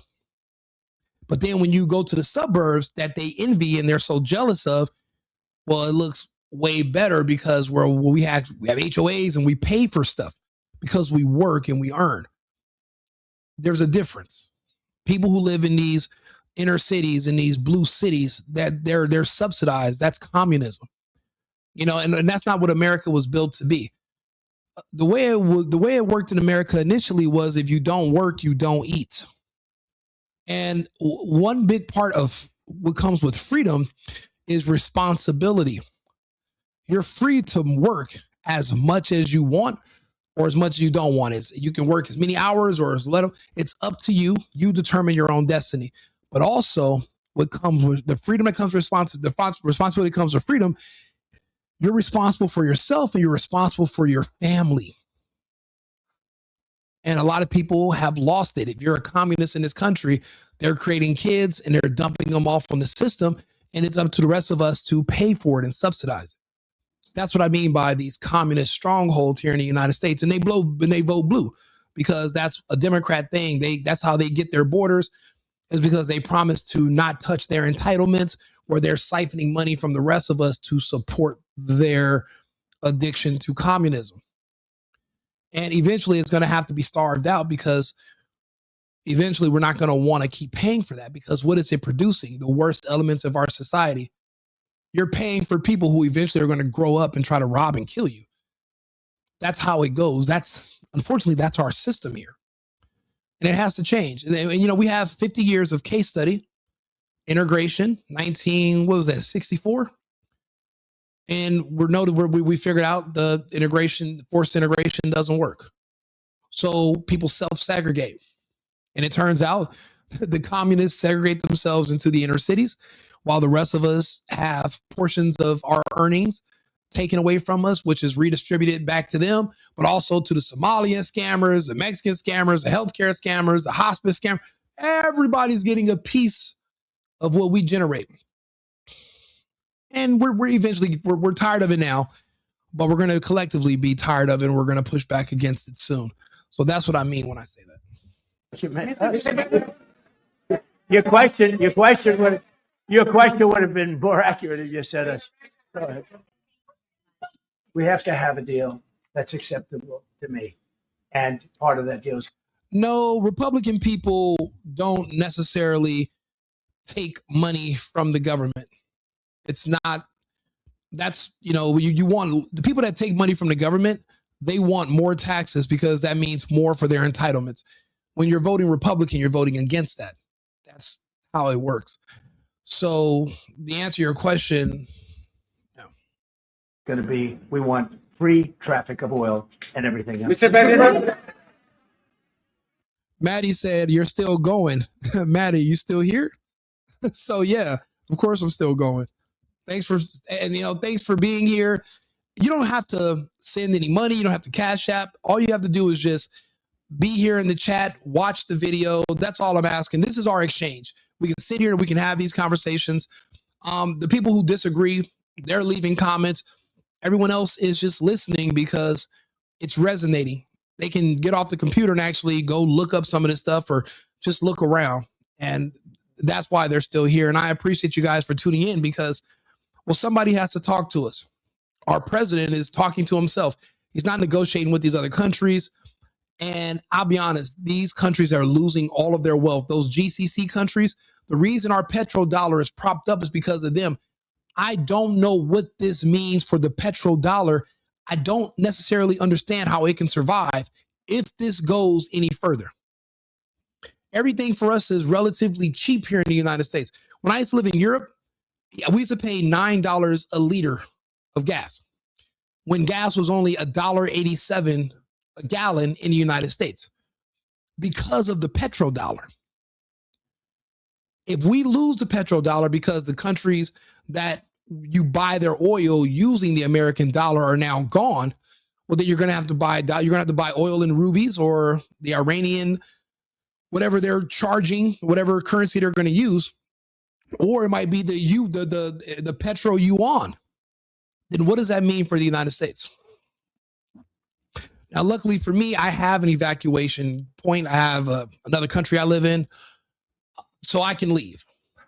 But everyone else here in the United States, for the most part, they speak one language. They've never left this country. They wouldn't be able to survive anywhere else. And it's going to be such a fall from grace that it'll be chaos over here. When we've seen riots, we've seen it. We know it can happen. But do you know how happy they're going to be to just blame Trump for everything? That's why I'm saying, because of this man's hubris, they more so want to just embarrass Trump by any means necessary. And if that means you and your family and your children are going to have to deal with the consequences, then so be it. They want you to hate Trump because they never want a nationalist president to ever run again. They never want you to vote for an America First president again. They want you to be a globalist, one world government zombie, voting in the interests of everything else except yourself. And I'll be honest with you. I mean, I see a couple of people that I thought were on the right side of history falling in line with some of this rhetoric. And it's weird. It's like, there's got to be things you disagree with. You can't just go along with every single thing. You have to have your own mind. But just because you question something doesn't mean you've abandoned him or you don't believe in it. Again, he's batting a 400 here domestically. The Strait of Hormuz, whatever, it was open until Israel started this whole bombing campaign against them. Why? We don't have to join in. The deportations have worked. What he's doing here in the United States is benefiting Americans. But what's going on internationally, that's a problem. We want him to focus on the United States and America first. We want him to focus on America only. And we're eventually going to have to find a president that is going to do that. And there's got to be something we can do to make sure they never change their campaign promises. because this is not what we voted for right here. None of us. You've said glory be to God in this conflict. Do you believe that God supports? Riquez, Luis, that's an absolutely great statement. The philosophy of education of one generation will become the philosophy of education for the next generation. Israel will no longer be considered an ally of the United States for the next generation. So we don't have much longer to be beholden to that country. Right now, that country controls us. And I've been saying this for a few years now. People keep saying free Palestine from them. I keep saying free America. And people are like, what do you mean, Rico, free America? We're already free. And then you see the United States bombing Iran. And even our president, who loves attention and loves the microphone and camera, he can barely even give us a reason why. You know how much it must take for you to attack another country with another country? We've never done that before since, I guess, World War II. We've never had another country and we came together and just started hitting another country. Unheard of. Because in those situations, to prevent confusion and friendly fire, well, one of you have to be in charge. And obviously, it's the Israelis that are in charge of the American military. But I'm wrong when I say that the Israelis have control over our arsenal. And that was the goal the whole time. They control our arsenal. So we see this happening. We don't want it to happen anymore, but we have to go through this now so it won't be repeated in the future. So you're right. The next generation won't have to go through this, but we have to survive it first. And we have to learn from our mistakes. And people like myself or others are going to have to get online, put ourselves out there and talk about these topics. I'm invited to do some interviews. I have interviews coming up on Friday. I have another speaking engagement on Sunday. I'm just a regular guy, not anything too different than anybody else, but I love my country. I'm not ashamed to say that. I believe we can do better, but I'll be honest with you. I'm an isolationist now. I don't want immigration. I don't want any, we don't have one job to spare. Not for one H-1B worker. We don't have one to spare for an illegal that's going to work for slave wages. Our kids need jobs. Our kids can go work on the roofs. Our kids can work in the fields. Our kids need work. We don't need slave labor, and we don't need these advanced Koreans to build batteries. Americans can be trained to build anything. We used to be able to build everything. Even if Trump doesn't believe that we can still do it, I can. See, that's what comes with America first, America only. And if we become, the more self-sufficient we become, the less likely we are to become involved in these foreign entanglements to protect our interest, because our friends' interests, man, fuck these friends. Israel already announced if there's going to be a ground invasion, they won't send one troop. But this is your war, but you're not going to send your troops with ours. But I'm supposed to respect you. I'm supposed to feel sorry for you. Never. Never. And there's not one conservative, red-blooded American that says, you know what? They started a war. They're asking us to send troops in, but they won't send their troops. That makes sense to me. There's not one. I don't care if you're black, straight, gay, none of us. Even though we don't, we see the country completely different. Nobody's going to say, yeah, that makes sense to them. They start a war. We get their back. And then they fall back when we start fighting and say, no, we're not going to send anybody. You guys send all your people. The hell we will. They can't. How can you be considered our greatest ally if you won't even send your troops in with ours for a fight that you picked? Now, NATO said they're not sending troops. The British aren't sending a soul. Neither will the French. Neither will the Spaniards, neither will the Germans. Nobody's sending anyone into Iran. Well, then why are we in NATO? Okay, that's a good question. NATO should have dissolved when the Soviet Union dissolved. The North Atlantic Treaty Organization was only formed to counter the Soviet Union. The Soviets fell in 1990. Why do you think Epstein bought that ranch in 93? and recruited all the Manhattan Project scientists. They had no more work. The nuclear threat was over. That was it. There is no need for NATO anymore. There is no more Soviet Union. So now they're just trying to find a reason to keep NATO around. I remember what was it? 15 years ago, Putin asked Bill Clinton, hey, can Russia join NATO? We want to, be in there with the framework so we can, protect each other. We're all in Europe. We're all connected by land masses. At first, they were going to let Russia join NATO. But if Russia joins NATO, who's going to be the boogeyman you're going to use to scam tax dollars out of the coffers of these countries' populations? Because you're going to need a boogeyman to say, hey, we need money for military, we need money for defense. If not, man, big bad Russia's going to come over here and just start, kicking ass and blowing up stuff and taking stuff. So they have to keep their boogeyman around. Trump was doing so good. He started something called the Board of Peace. The Russians put up $1 billion and they said, we want to join the Board of Peace with other countries. That way we can negotiate agreements and no more war. And then Israel doesn't like the sound of no more war and attack Iran. Now nobody talks about Trump's Board of Peace anymore.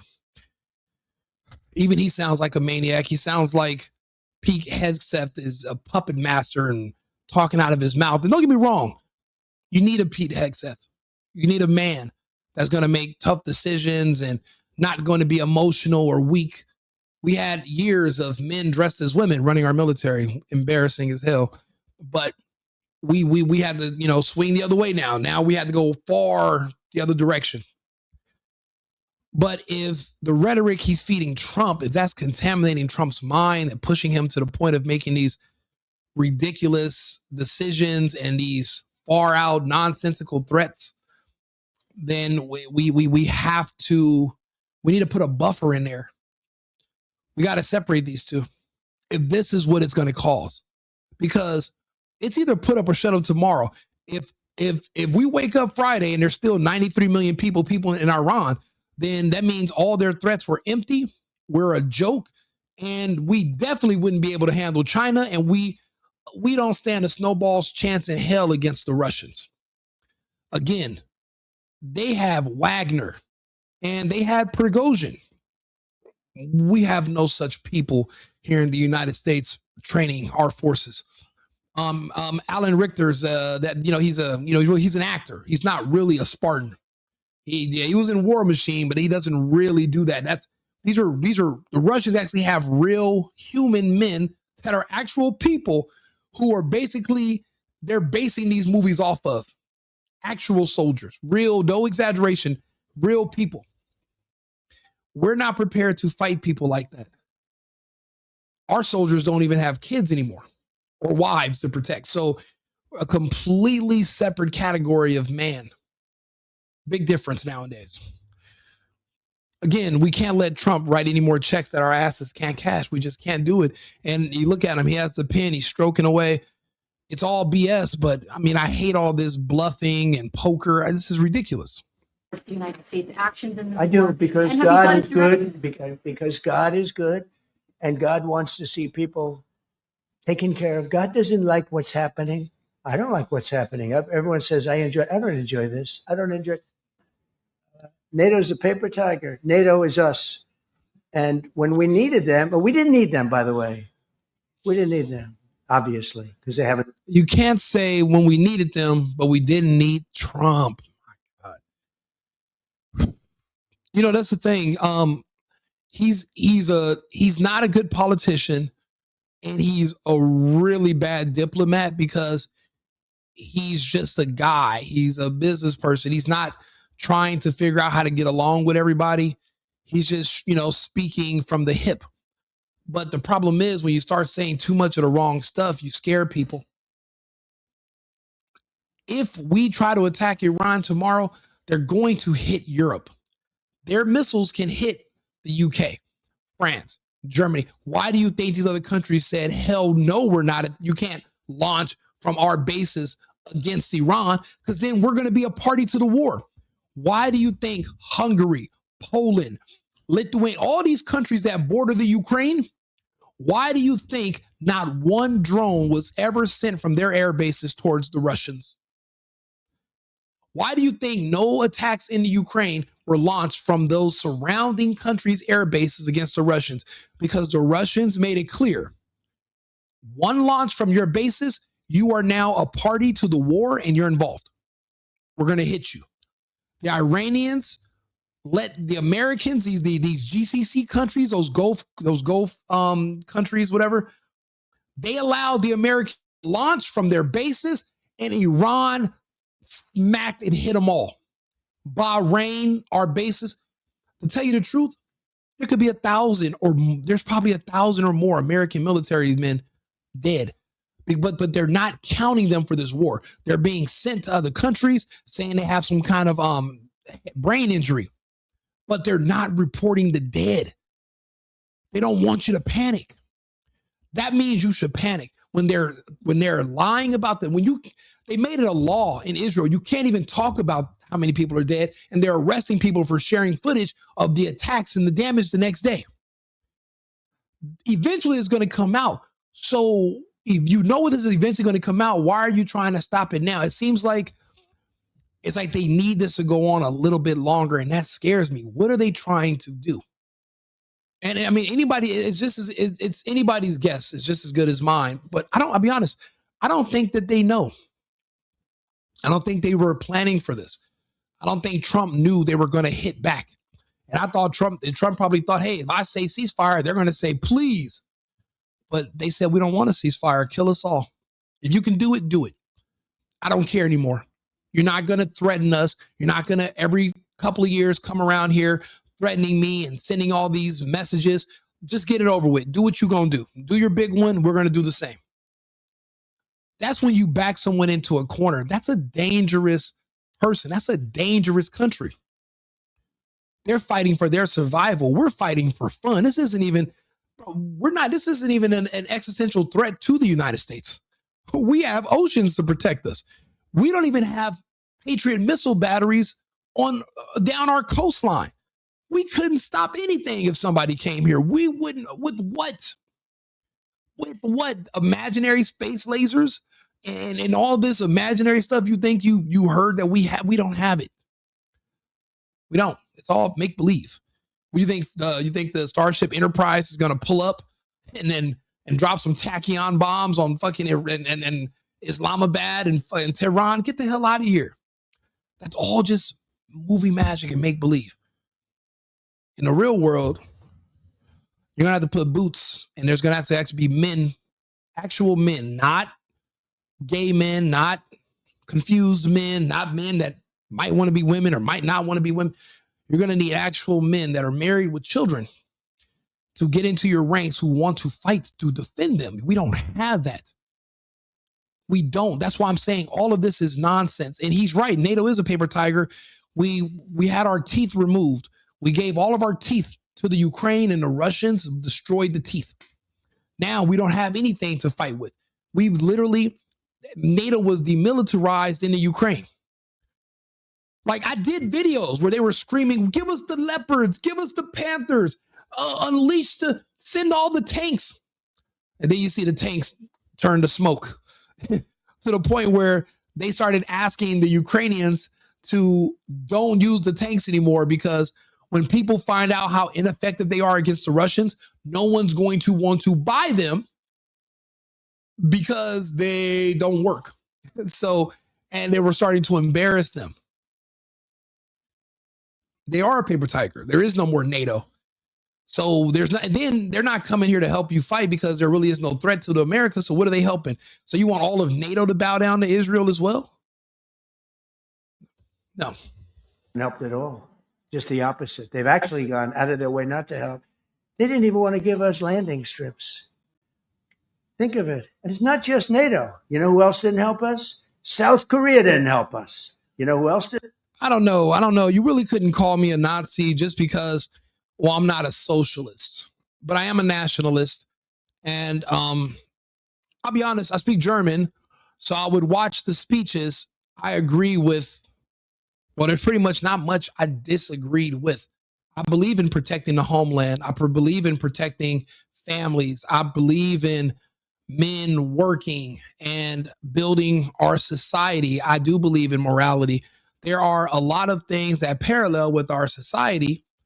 The problem is the one group that they targeted is perverting our society. It's literally their policy. And it was their policy back then. And that's why the Nazis burned all those books. We had a book burning the other day in Tennessee, and they voted 8-3 to remove the librarian that was not taking out all that disgusting, what's it called? All that literature that they were writing of transgenderism and homosexuality that they're trying to pass to your children. She's a lesbian herself. She refused to remove those books. So they voted 8-3 in a huge town hall thing to remove this woman. And they essentially took those books and burned them because that's all those books are good for. Ashes. Not good for anything else. So history is not just rhyming, it's actually repeating itself. And apparently a lot of us Americans, we agree with what happened back then. It's just that it's not necessarily a popular speech to say you agree with the book burnings. The question is, why aren't you being more specific? Tell me which books were burned. Who was the author? Was his name Magnus Hirschfeld? Were those the books that were burnt? Do you want your child being exposed to Magnus Hirschfeld type books? Do you believe your kid became a sexual being at 3 years old, like Magnus and the others? That's what the Zionists. Did you ever read any of these books? Have you been watching these student board meetings where they try to say these parents are Nazis and terrorists because they're going to the board meetings and they're just reading the books that were already in the library, like the one called Gender Queer? Did you read about it? Did you even know about all this? Again, when you're being spoon-fed information, you have to ask who's holding the spoon. See, in my situation, you can see me. You can talk to me. You don't know who's holding the spoon that's feeding your kids. You have no clue. You don't know who owns the companies that are providing the literature. Americans and parents are finally becoming more involved in fighting back. And we're burning those books. So again, history is not only rhyming, it's literally repeating. So say thank you that there are those amongst us that will sometimes embrace the insults and clear them up for you, because it actually compliments that you use it as an insult, but it's actually a compliment. And in that case, I want to tell you thank you. I appreciate it. Didn't help us. Australia didn't help us. You know who else didn't help us? Japan. Oh, you're in Tennessee and you didn't hear about the book burning. Okay, well then let me show you. Do you mind? We'll take a break from Trump for a second. Let's see here.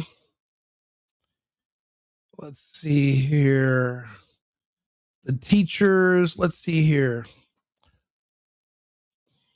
We'll find it. Yeah, they just voted. They voted on this and they removed those books. Actually, I did. I shared it here on TikTok, I believe. TikTok is very sensitive, so I was surprised they didn't delete it. But this is I'm glad you asked. And again, when you're removing books that are no longer allowed to be kept in your library, you're essentially throwing them in the trash, which is burning those books. So you're in Tennessee. Let's see if you know what part of Tennessee this is. Where is it? I was just watching that. I just did a story about it. Actually, mom doesn't want dad to see child. Okay, that's for April Fool's. So yeah, this was probably from a week before that. Sorry, we have a lot of stuff here on TikTok. A lot of it's comedy stuff. It's just funny stuff, but some of it's stuff that I actually want to do stories on, and I don't want to have to search for it too much. But now here I am. I didn't think I was going to be going back in these videos to find it, but for a person who's in Tennessee, I think you should be proud of your state. So that's why I'm happy to take a couple of seconds to look this up so that I can share it with you, and you should feel better about where you live, and whoever the politicians are in your state, you should be happy to support them because, well, they're pushing back against the agenda to sexualize your kids and to confuse them. So that's a net positive in my opinion. And we want to see more of that. We want to support the parents, and we want to support the staff that is preventing this from happening. Let's see here. Tennessee. We'll look it up here. Removes librarian.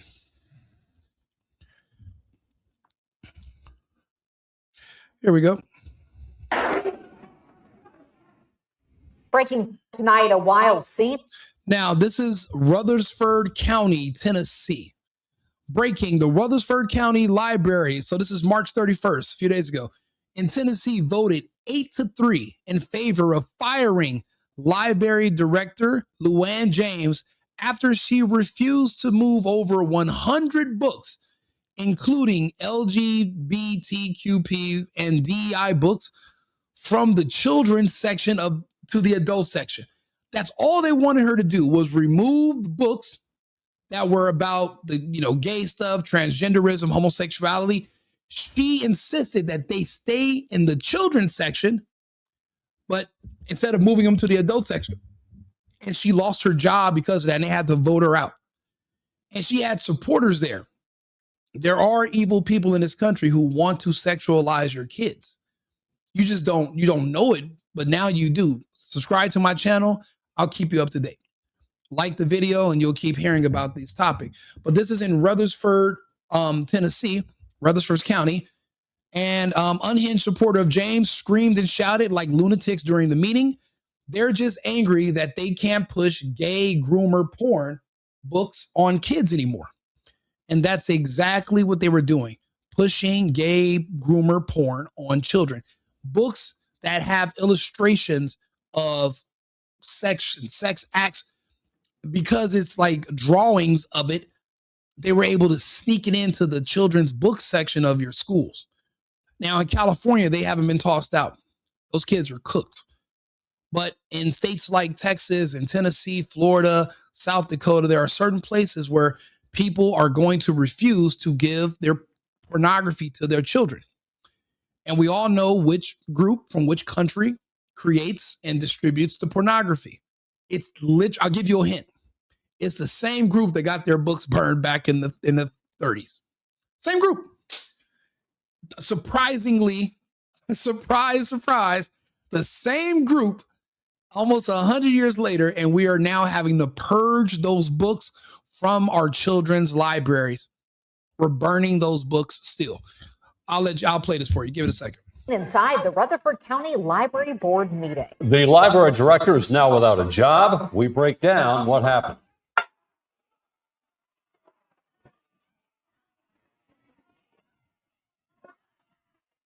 Chaos and commotion. Now look at the woman. She's a lesbian. Like I tell people, there's a war. It's between countries that have pride parades versus countries that don't. Meaning, there is a war between people who protect kids and who actually give birth to kids and make kids versus people who cannot have kids, who are gay, who want your kid. It's a war between, it's not even about race, it's not about countries. It's about people who want kids versus people who want to protect our kids. It's it. All this other stuff is it's basically proxy wars. But it all comes down to people who they want your kids. They want them. They want them. The same way if you watch stories of wars 1,000 years ago where men fought battles over women. A man will want another man's queen, and they would bring an entire army to storm a castle, and thousands of people would die over one woman. The way men are motivated to love and be with women, there are people in our society here in the United States that share that same motivation, but they're sick, and they share that same desire and attraction for children, for kids. They call themselves MAPs, minor attracted persons. They're literally trying to get their sexuality to be covered and protected by the LGBTQP. That's what the P stands for. They want it to be seen as a sexuality and not criminalized anymore. They want it to be decriminalized. The push is happening as we speak. This is us pushing back. Did you know this? Now you know this. Are you going to tell somebody? Are you going to? Now, I've been clear about how this is going. I'm able to explain this in English clear as day. Are you going to be able to explain to others what you're learning here today? You should, because just like you didn't know, maybe they don't know. There's a war going on for your kids right now. The war in Iran is for kids. The war in Russia, they want your kids. People who go to pride parades, they want your kids. So they need you to have pride parades so your kids will join them because they can't have kids. It's simple. Why do you think they're already talking about reversing gay marriage? It went from we just want to get married and love each other to we want to be able to have sex with your kids without being put on a sex offender list. That's a jump in less than 15 years. But it seems like maybe one of those decisions might have been unnecessary. It might have not. What was that for? No. We need morality laws. We have to preserve humanity. Without those, our nation's falling apart. If only some of you understood what it was like to be a man.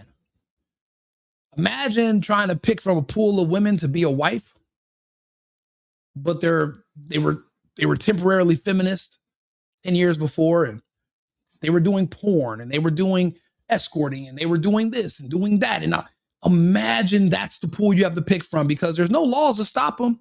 Hey, do whatever you want. But then nobody marries these women and they age out. You know what happens when she becomes 55 and there's no kids or grandkids to take care of her? They live off the government. Now they're calling for what? Communism, to take care of them in their old age. They want the government to take care of them in lieu of a husband and children. Because remember, I know when I was a kid, my grandmother came to live with us. Grandfather lived with us. Great grandmother lived with us. She raised me. I took care of her until she passed. But these women don't have kids anymore. They never took a husband. No husband ever took them.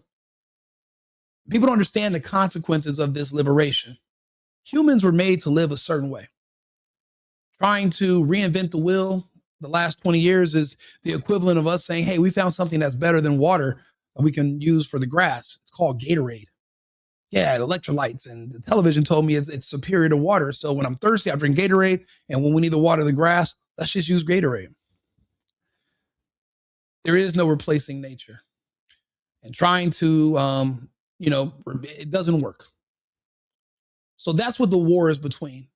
So I need you guys to watch these videos, share my video, like my channel, but go back and tell people what you saw here today, what you learned. You didn't know about this. But this is happening right there in Tennessee where you live. So I'm talking directly to you, Louise. I appreciate you being here. I'm going to go back and we're going to play it through without me talking about that. Because I'm long-winded sometimes, okay? Breaking tonight, a wild scene inside the Rutherford County Library Board meeting. The library director is now without a job. We break down what happened.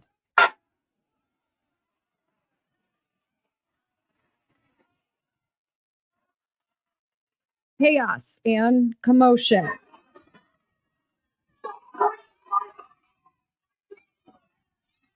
The decision followed a tense and at times heated meeting, with board members openly clashing over policy and how library material should be classified. Why did you totally decide what we were going to discuss tonight in terms of new council when that's not your job?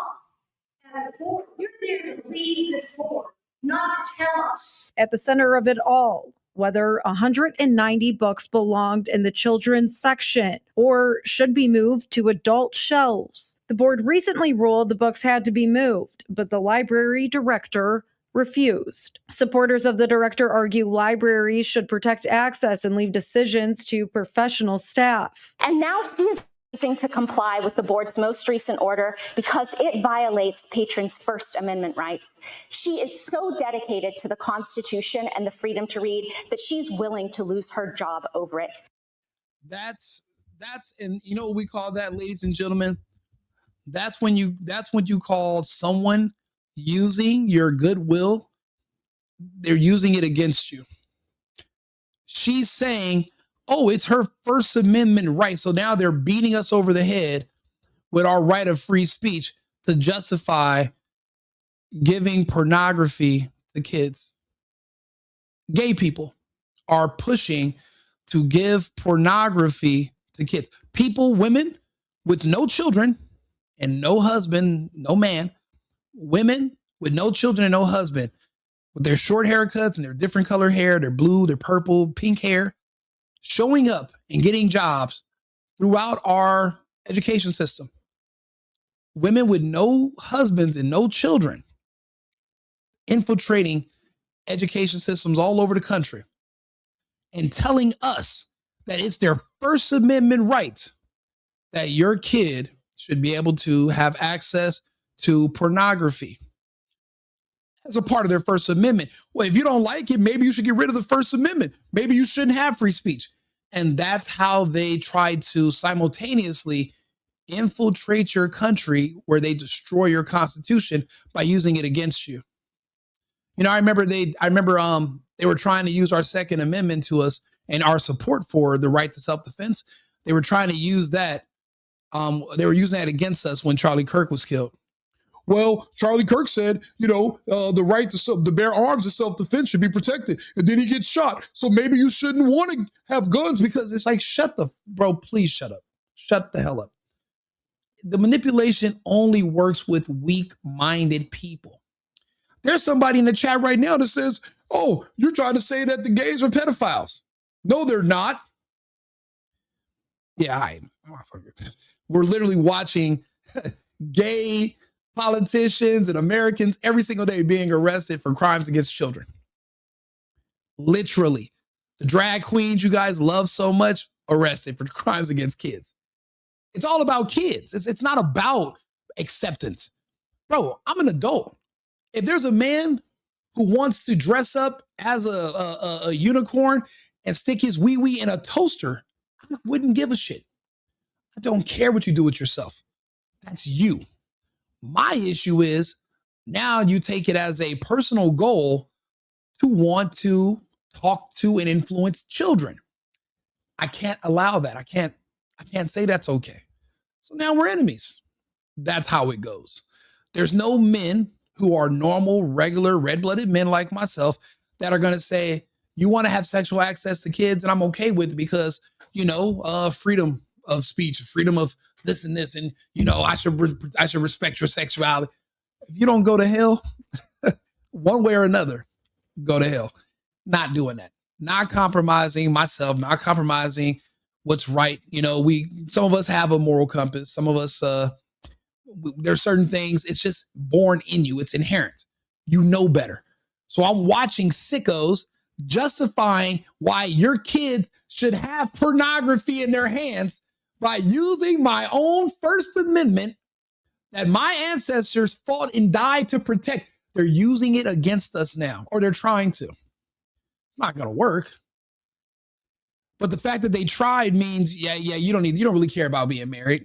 This was never about marriage. This was about kids all the way from the beginning. Finding a roundabout way to get us to normalize pedophilia. Where it's actually not even pedophilia no more. It's just, I'm just a person attracted to minors, or minor attracted persons. That's all in that. So now it's not, and you think that you can get into the comments and anyone's going to buy and believe that. It's not happening. Didn't happen in Tennessee. This is us burning those books. Burnt to a crisp. Put those books in an air fryer we'll use them to heat our homes in the winter. Those books have no business in the hands of children. They never did.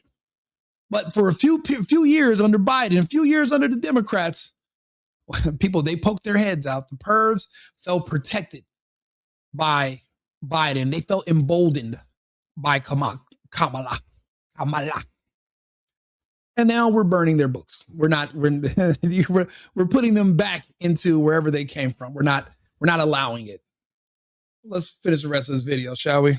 While others say the issue is about what is appropriate for younger readers. The law was made to protect the most vulnerable, which is children.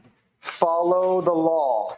Protect the children. Hold the line. In the end, the board sided with the removal of library. Look at her. Short hair, no ring on her finger, no children. Let me ask you guys this. If you know she's a pedophile and she's part of that community, would you still consider her an American? I'll be honest, I'm on the fence. I think that certain people with their beliefs are anti-American because they're anti-human. They go against what we stand for, and that's illegal. So when people commit crimes against children, they're criminals. Criminals have their rights removed from them and they're locked in prison. Are prisoners American? They can't vote. They're removed from society. So in my opinion, I'll be honest, some people don't want to live within the framework of our laws and our society. So what do you do with them? You just throw them in prison forever? She might like prison. Women everywhere. A 24/7 Sex in the City. Okay, like, is that really even a punishment? These are people that wanted to hurt your kids. Do you guys ever look at the shows or the documentaries on kids who are abused or hurt or sexualized when they're young and groomed? Do you see the path they end on? Do you see how they end up and the things that happen to them in the future? Exposing kids to all this sex stuff too young, do you know what it does to them? Confusing them about their sexuality, about their gender. Do you know what age they start self-deleting when they realize, especially for boys?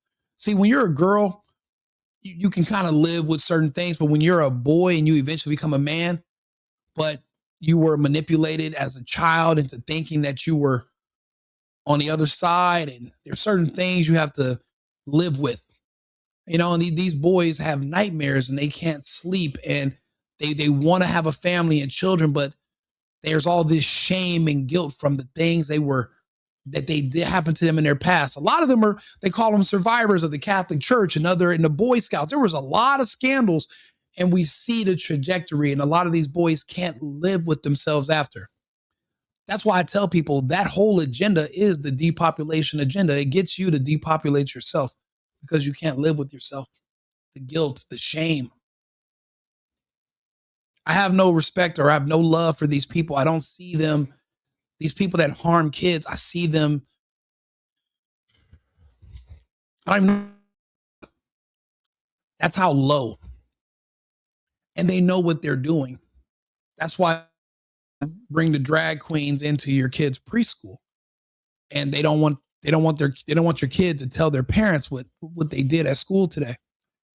And they pass these laws where now you can have conversations with the kids and they don't have to disclose to the parents what secret conversations these teachers are talking to them about.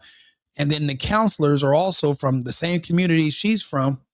The counselors are covering for the teacher. And then the principal has colored short hair and she's covering for the counselor and the principal, and everyone's just keeping a secret. And you don't even know that something happened to your daughter 3 weeks ago in a locker room with a boy dressed as a girl. I think that also happened in Tennessee as well, if I'm not mistaken. But I'm just making all this up when there's literally case studies and news stories every single day. And you think Iran is in a hurry to have to deal with these problems too, on top of whatever issues they already have? a degrading society being influenced by Mossad and the West. You want to compound these issues on top of those that they already have to deal with on a daily basis. And you think they're in a hurry to open up their society so they can deal with the degrading, horrible parts of our society that embarrass us as Americans to admit that we have to deal with? Most people thought we already dealt with all these. We didn't. It's out of control. We literally have to have a board meeting just to fire a sicko. But they're in a hurry to be like us, right? Our society is superior. No, we are trying to make our society superior. We have work to do. But this is the work right here. You're watching the work. So we appreciate the people of Tennessee, and we're going to have more states that are going to follow suit. Library Director Luann James, though she stood by her words tonight when given a chance to speak.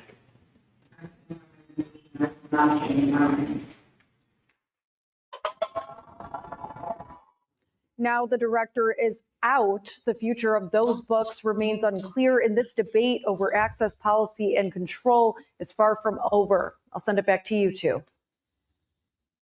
So again, no, I didn't mean to make it a big deal, but like there's stories like this happening all over the country. These are victories that are happening, but it's on a local level.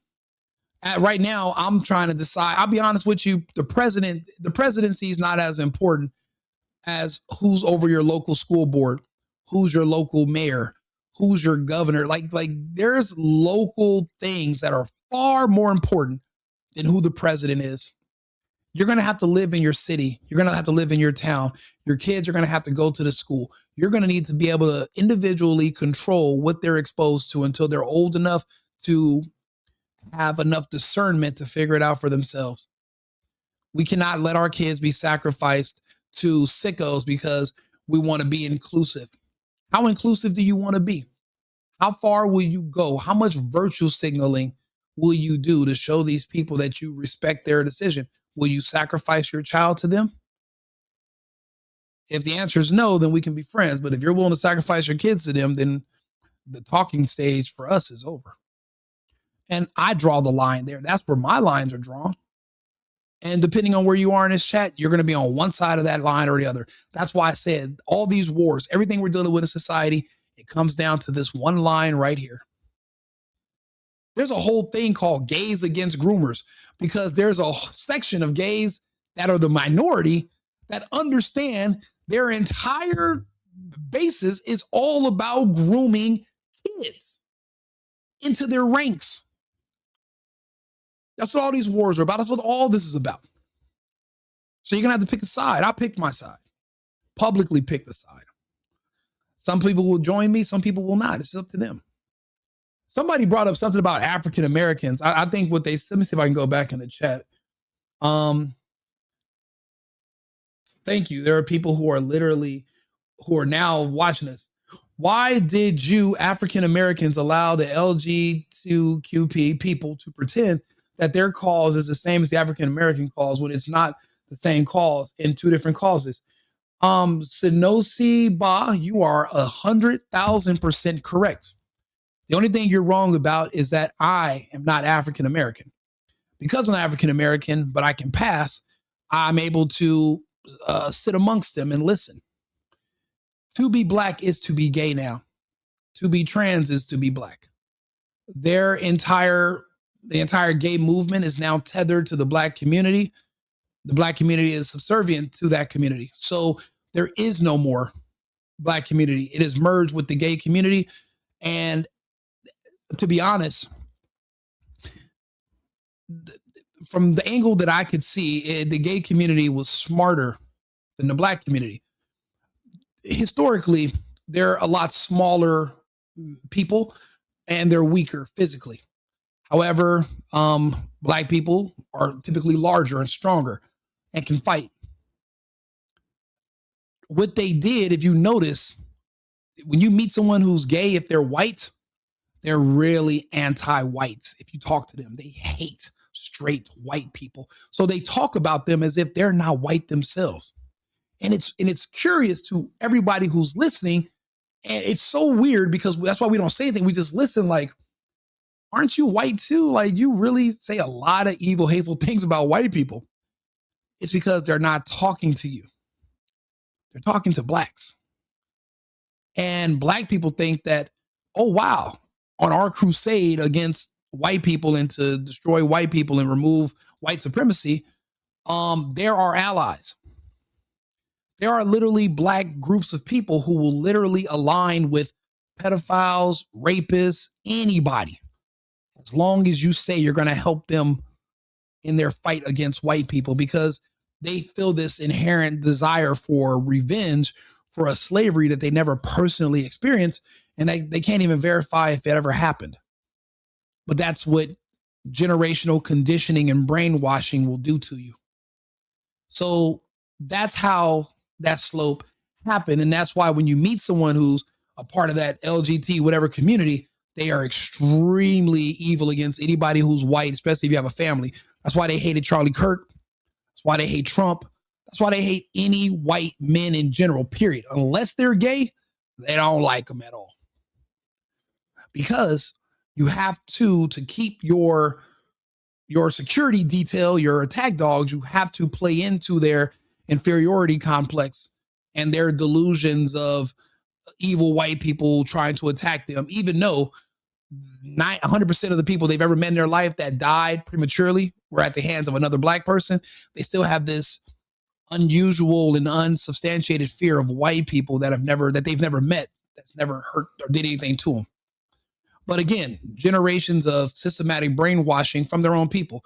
Society and white people didn't teach them to have these thoughts and these mannerisms, behavior. Their parents and their grandparents reinforced that mentality into their head. Most of them have never even met a white person in their life that wasn't a teacher. Only time they've ever seen a white person was probably on the freeway driving. They don't live in their neighborhoods. So they never had a bad experience with a white person in their life, but they have this weird fear, even though everyone around them is dying at the hands of black gang violence every single night in these inner cities. So that's how it happened. Glad we could have that talk and clear that up. Let me go back down to some of these other. So that was a great question, by the way. And me, being that I'm Latino, I'm able to see everything from both sides, and I actually had to source it because I had friends that would say all these crazy things about white people, and I'm like, where the hell did you get that from? And then you meet their mom. There's no dad. You meet their grandmother, their aunt, and every one of them, every time. Never even met a white person. All they do is just sit there and just talk about white people. It's like this, it's the craziest thing in the world. That's why I said you have to actually meet them and you have to actually be able to sit around them where they're just comfortable talking. And you'll listen. You'll be like, this is insane. I have to keep my kids 1,000,000 miles away from them. So if that means I have to work 5 jobs just so I can afford to not live in the inner city or around them, and that's how you have suburbs and upper class areas far away from their influences. And that's why we have those. That's why they're necessary. They'll spread this discontent for white people, but it's also a discontent that they spread about the country, the Constitution, America in general, but they won't leave. They won't repatriate themselves to Ghana or to Nigeria, where there are no white people to worry about. Just people that look like you. You can be happy and flourish there. You won't have to worry about law. You don't got to worry about law enforcement. There's no ICE. There's no Trump. But they find every excuse to, well, no, I mean, I hate this place, but I'm going to stay. Like, what? Why not escape? I mean, if this country is really fascist, like last time I checked, fascist countries didn't have airports. Yeah, you're not allowed to leave fascism. You know, the people that live in the Gaza Strip, they can't leave and nobody can go in there. But America's open society. How are you both? You can't be both. You can't be fascist, but open. You're trapped. You're not trapped here. You can escape tomorrow. You can escape tonight. There's international flights leaving at 6 a.m. Start a GoFundMe, get your family and escape to Kenya, Zimbabwe, Madagascar, anywhere but here. drop your American citizenship. You don't have to worry about ever seeing a white soul again, but you won't. And that's why we have a war. That's why we have people here we're fighting. So, but think about it. Even they will literally go along with pressing and giving pornography to kids, their own kids, if it meant that they were going to have another ally to help them fight in this imaginary war against white people. In their heads, they are fighting a war against white individuals and white society. In their mind, like but you have to talk to them. Yeah, you might know them, but you never had a conversation with them. Because at any point in time, if you're not black, they can lean on victimhood and make you out to be the bad person. Me, because I blend in, the conversation is just going to stay with neither one of us can out-victimize the other. And then you eventually get to the core of it. And you're not going to like what you find. So I shared it with you. Now you know the secrets. Now you know all the black secrets. Congratulations. I mean, it's all low IQ BS, but at least you know. The Nazis were not anti-black. There were no blacks. And so I don't know why you would keep bringing that up. And also, the Nazis are not as bad as the Zionists. It calls somebody a Nazi nowadays is a compliment. Calling someone a Zionist is the insult. So you're really just complimenting me every time you say that. And just like the other ones from your background, you won't leave. Just like you won't leave and go to Nigeria, you won't leave my chat and go to a chat for BET or Roland Martin or Jesse, I don't know, whoever famous political black person that's going to tell you how much of a victim you are and how evil white people are. You can literally go and join one of those chats. Y'all can, circle jerk, pat each other on the backs. It's just not here. But the same way you won't leave and go to Ghana, you won't leave this chat, but you're upset about everything I'm saying. Not because I'm lying, but because I'm true. Because I'm telling the truth. And the reason I'm not lying is because I'm literally explaining to you like my rationale, the beginning, the middle, the end, how I got to these points. I'm answering all your questions. Like you could say thank you. You don't have to resent me. But if you want to stay in America and you want to stay in my chat, you can do so. But don't make it seem like you don't like it. I know if I went to somebody's somebody's doing a video on YouTube right now and it was a man wearing lipstick with his nails done and he's in there saying the opposite of what I'm saying, I would literally just leave because gross. I don't want to see that. I don't agree with that. Why am I here? However, you should be able to treat me with that same discontent, right? And you would leave, but you're not, because there's a little piece of you on the inside that's resonating with the truth that I'm saying. So my word that you're hearing over your speakers, it's resonating with a piece of the truth that's in your heart. And you might think one thing, but there's something that's keeping you here, Maddie. You've been here for a while. And it's not like you're winning any arguments or anything in the chat. It's like you want me to hug you, and I'm hugging you with my words. I mean, I want you to snap out of it. I just don't think you can, but I wish you could. It's a different world when you stop thinking that you're a victim and you're less than. If you can conquer that inferiority complex, even your cereal will taste better in the morning when you eat tomorrow once you wake up. And I wish that for any of you guys. I wish the best for the black community, but that's not how it works. There's no genie that's going to grant wishes. MLK destroyed you guys. He was also a communist. Told you to depend on the state to solve your problems and stop being so independent and stop being Republican and let the state, because the state owes you. The state owes you. MLK is who taught you guys that. MLK destroyed you for generations, and your grandparents perpetuated it, and they gave it to you. They ruined you. That's why there's so many issues with you guys integrating with society. You can't. That's why all of society is trying to figure out how to legally prevent you guys from following them when they run away from these cities. I know it because I'm society. And we need laws to keep you guys where you are, because if you follow us, well, then that defeats the purpose of us leaving our prime real estate homes in these inner cities close to the airports. We have to move far as hell away because, well, you guys are there. You're dangerous.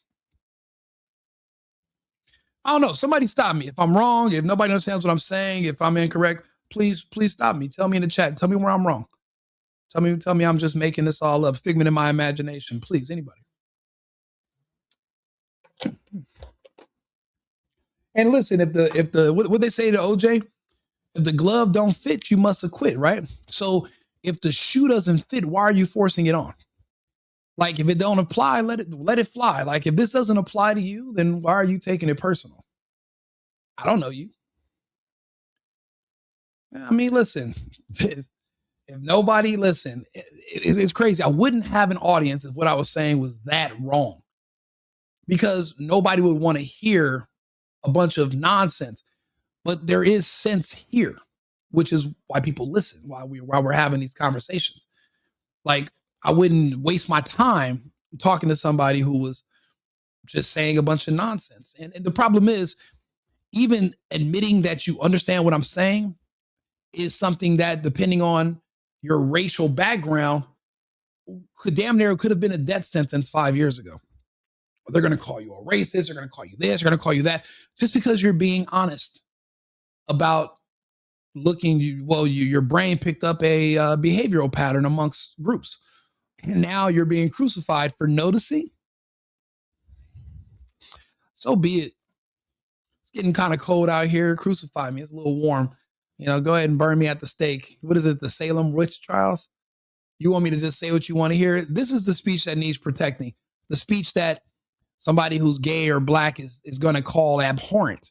This is what needs to be protected, not the speech that everybody wants to hear. If I got on here and said, oh man, gays and blacks have historically been discriminated against, they're victims because everybody else is evil, and just making up stuff about them. There's no pattern. There's nothing. They're not criminals. There's not hurting kids. They're just the best of the best. And we're just making up stuff because of their physical attributes. Sure. If that's what you want to believe, you go for it. But you're going to be on that island alone. We're not, nobody else is buying it. We're just not. So now this is the thing. Back to the topic at hand, which was Trump losing his goddamn mind. There are other people who have noticed, and that is someone like myself, like Alex Jones. Now, Alex Jones, I'll be honest, is he's like the main person that introduced me to Trump. The same way Alex Jones introduced me to David Icke. And when the scamdemic began, David Icke went on a show called London Real, and he explained to us what the PCR test was and how there was no virus, and that they were just giving you false readings from a test created by a man named Kerry Mullis, who was saying that that's not what the test should be used for. And magically, he was killed 6 months before the scamdemic began. So he died in 2019? Out the blue. I trust people like Jones until you find out he's being paid to slander people like Candace Owens. Then now you have to be picky about what parts of him you listen to. However, he was a major Trump fan, like myself, America first. And, we both lived in Austin, but he's also noticing that Trump is going off the deep end with these nonsensical threats. And it's really going to be hard to dial back, because we're in a global community. Even though I'm an isolationist, we're still a country, and the world's a lot smaller than it used to be. Just because we don't want to import everybody to the United States, it doesn't mean we don't want to at least get along with others. And this is going to make it really hard for people to trust the United States, because, well, now our poor decisions are affecting the world. So listen, Jones, I didn't get to see this video. I just know he made it. So I just wanted to play it for you guys. And, I think he's going to be able to reinforce some of the things that I've noticed and have been saying. Let's see here. Humanity coming together, one of love. So my Easter message to everyone in America and across the world is one of humanity coming together, one of loving God, one of thanking God for sending his only begotten son, Jesus Christ, to redeem us and pay for our sins, and that Jesus is king and that Jesus is risen. And I saw Trump's Easter message to Iran about, open the strait, you crazy bastards, or I'm blowing up your bridges and power plants today, which they did. and then using that, F word, and then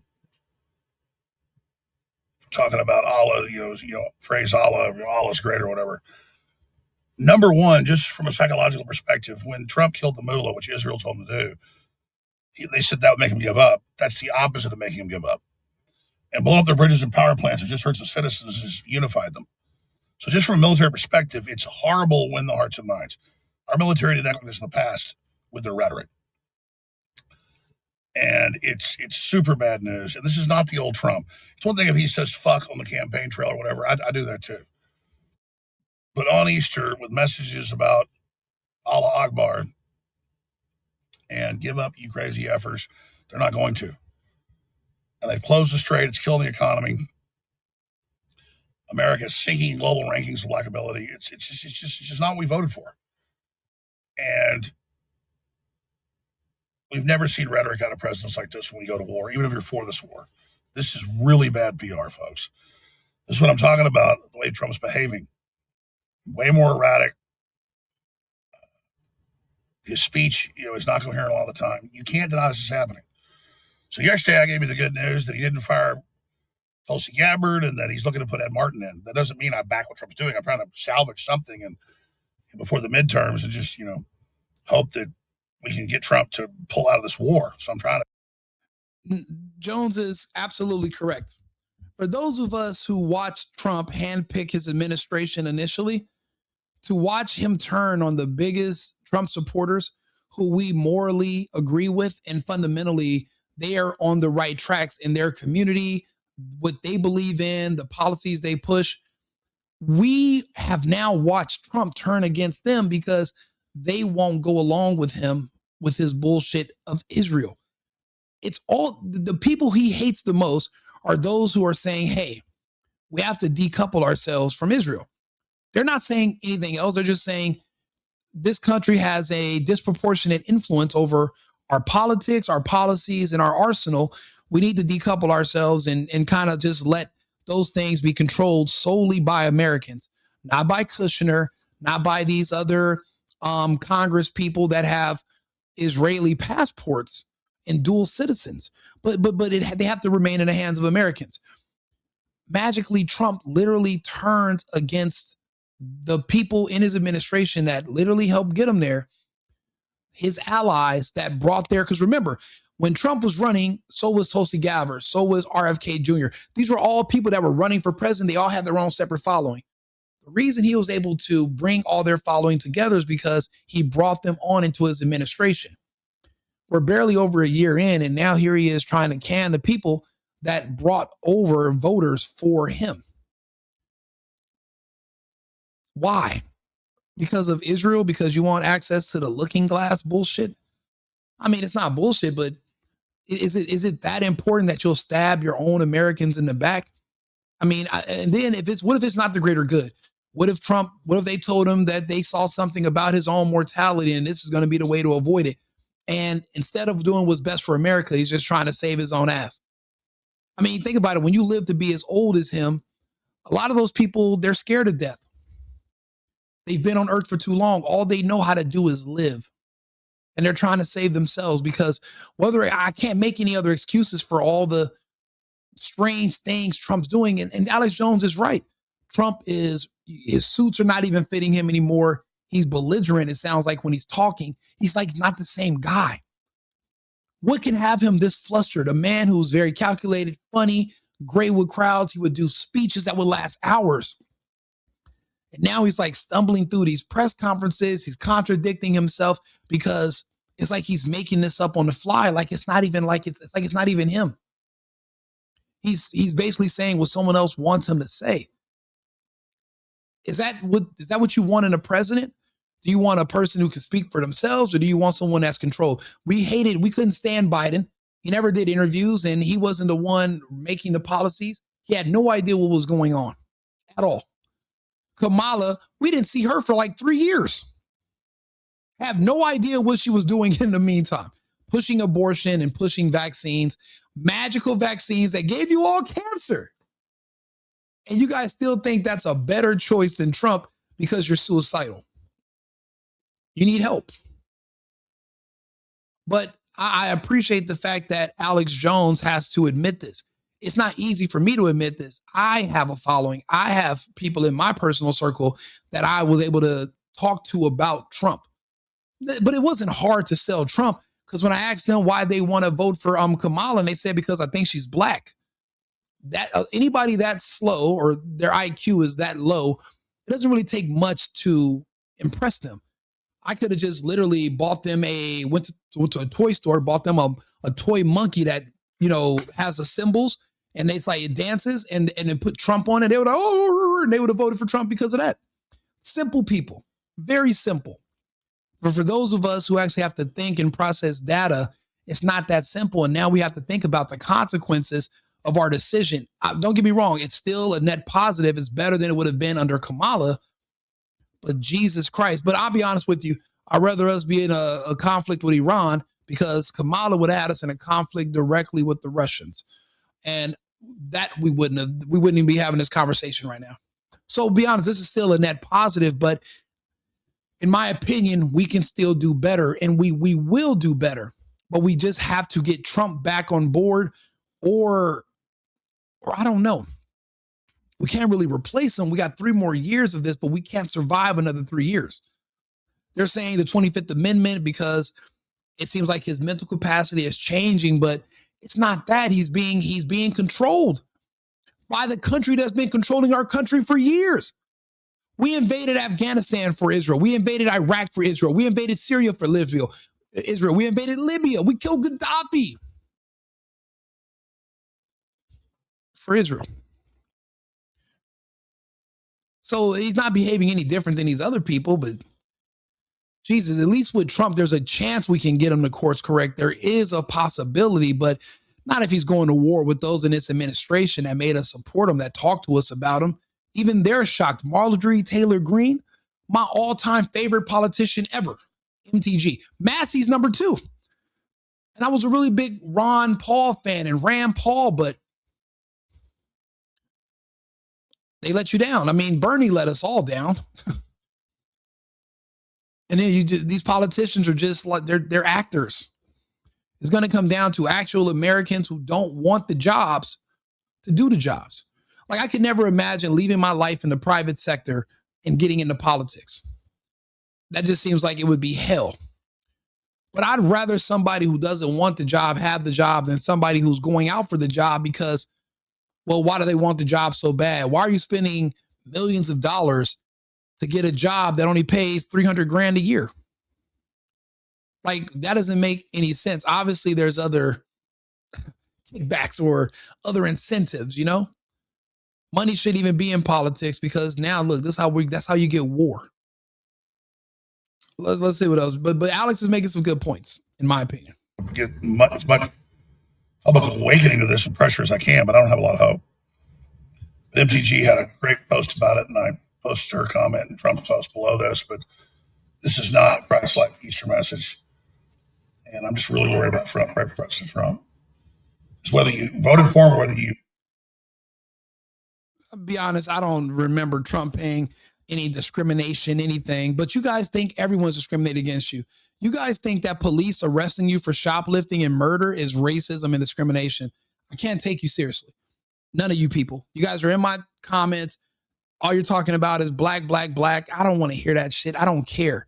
I made my decision based on the data, and I've made a discerned decision. I don't even want black coffee. Definitely don't want any black shit in politics, because it all goes down to DEI, communist, Marxist BS. Everything you do is based on color, not on character, not on policy, not on what's best for the greater good or for anything progressive or anything that's even positive. It's only based on superficial things like color. And that's all you boil down to. That's all you can talk about in the thread. That's it. You're just so self-absorbed. All you talk about is just, I don't have any idea what all that stuff. I don't care about it. It doesn't apply to anything in the real world. Only in your own private little universe you guys live in, those little communist, communes you guys live in your areas. That's the only place that stuff really matters. In the real world, none of that stuff matters. But we've noticed the pattern, so I ignore you. So I can't really So you guys can talk about that in the chat. I really can't even, there's really not much more to say. It's not going to change the needle anywhere. You guys think everything is discrimination. You think everything is racist. Matter of fact, I asked 100 black people one time. I said, name one person who's not black that you don't think is racist. Matter of fact, name a country that you don't think is racist. Name something that you don't think is racist. They couldn't name anything. There was always somebody black who thinks everything and anything is racist. There's nobody who you don't think is racist. There's nothing that you don't think is racist. There's no place on earth that you don't think is racist. So because of that, we have to just ignore you. Your battle is circular. There is no end to it. It's a mental, it's like a self-repeating delusion. And the rest of us can't live there with you. You know, I have expenses. I have work to do. I can't live in your delusion with you. And I wish I could waste a lot of time talking to you about it, but instead we have actual topics to talk about, like trying to figure out what we can do to stop Trump from taking us any further into this war. We didn't vote for him, whether you love or hate him. The world's in a major crisis. And I keep seeing people comment and say, oh, show me your facts that increased oil prices and lack of fertilizer increases inflation. It's baked into all the equations why the Federal Reserve are raising interest rates, which Trump's been fighting, and he should be. They're going to raise them. We were on the edge of bankruptcy, folks. We needed his plan to succeed. That's why I backed him so much. This derails that whole thing. That's why he's behind the scenes wanting to end the war, wanting to offer him, trying to act strong and tough up front for everybody. It's just not working. So this is a clown show, folks, and I'm really worried. I'm really, really worried about this.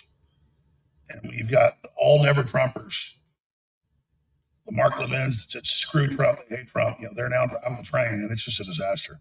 This is not what Trump ran on. It's not what we voted for, and it's really scary.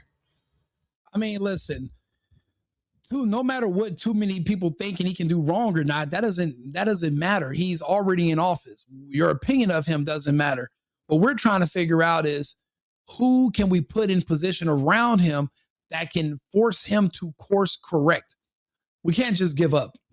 That's not how this works. You know, I have a country to live in. I live here. This is my home. I wish I could remain here full time. If things get too bad, luckily for me, I can go. I have another country to go to. You don't. So it's in your best interest to not let this collapse. Some of you guys want this to collapse because you're already at the bottom, and your jealousy of envy of people who have more than you is so strong that if they lose everything and can get to the bottom with you, well, then maybe they might not look down on you. And again, that comes from a very strong inferiority complex. And so you're hoping things fall. You're hoping they lose everything. I hope we don't. So that's why I'm trying to see what can we do, what measures can we take. First things first, you can't solve a problem that you're afraid to admit that you even have. This is an intervention for all of us. Again, these videos, you know, I'm live right now.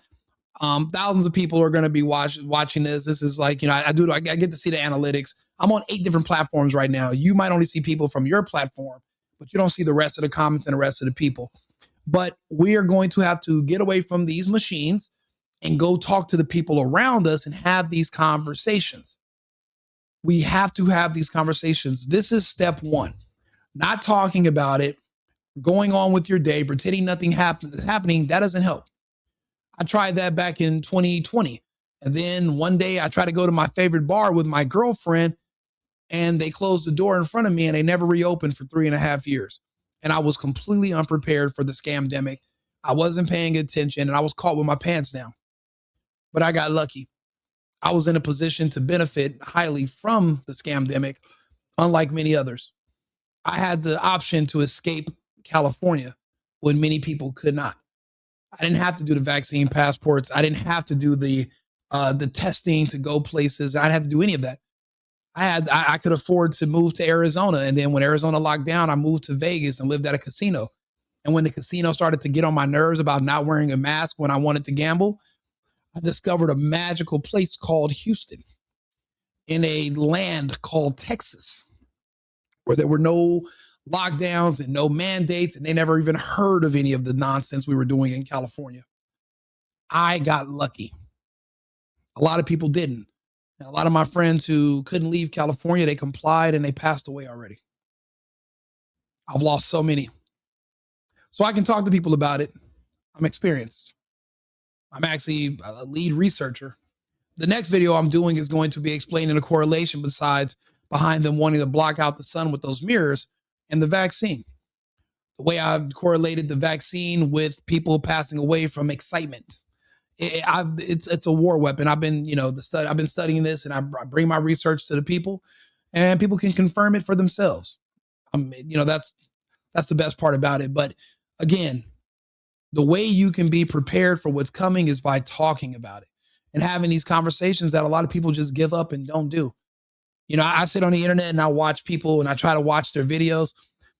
There's very few that are doing long form content like this, engaging with the audience, talking to people. They don't want to do it. But you guys think I'm doing this for you. I'm doing this for me. I want to talk to you. It's hard to meet people in the real world that can have these conversations in person. People are scared to talk. They're afraid of not looking smart or saying something dumb because a lot of people aren't versed. They're not prepared for conversations that are complex. Most people are very surface, very limited. There's not very much depth to them.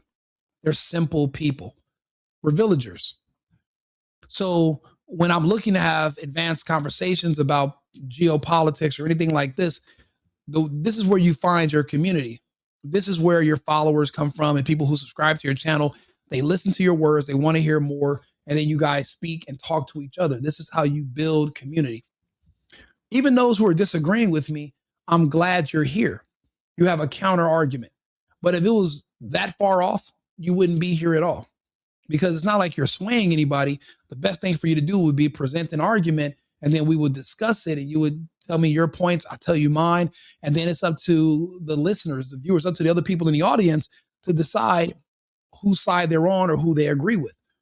I'm not going to tell everybody, hey, if you notice, I'm not just blocking you guys. I'm not. Now, there are some who they'll like copy and paste and do a bunch of weird BS. Yeah, you're going to get blocked. You're not contributing to the conversation. You're more so just trying to manipulate or finesse people mentally. But it's not really going to work on people who are like myself. And I'm looking for people of like mind. This is how we create. I don't know if you guys have ever been a part of a think tank, but this is how you filter people out to join a think tank. And in a think tank, you guys can bring up certain topics and scenarios and brainstorm on what to do when they come up. That's what societies need. And there's going to be a need for think tanks in the future. This is where they start. Conversations like this one. We're all from different backgrounds. We all can look at the same thing and see it a little bit different, but we can all agree. Well, for the most part, some of us can agree that at least we're still Americans. And then that's what I'm looking for. Americans, people who are America first, because we live here in America.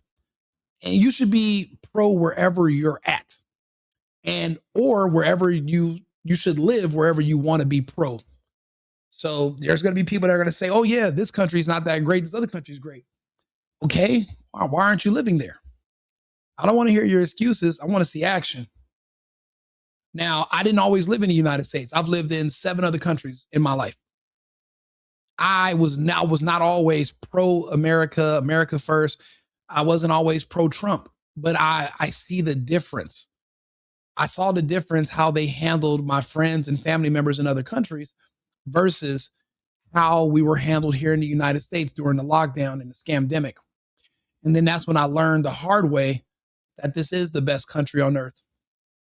And why the globalists want to destroy us, and because we're the only thing standing in the way of their one world government, depopulation plan, whatever.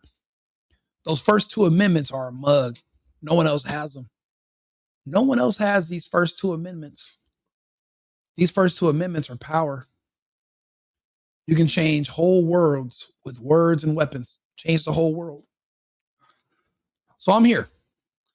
And this is our think tank. This is where we come and we talk and we congregate. We have these long form conversations. We can go back and rewind a video. We can read the comments and we can see how we got where we are.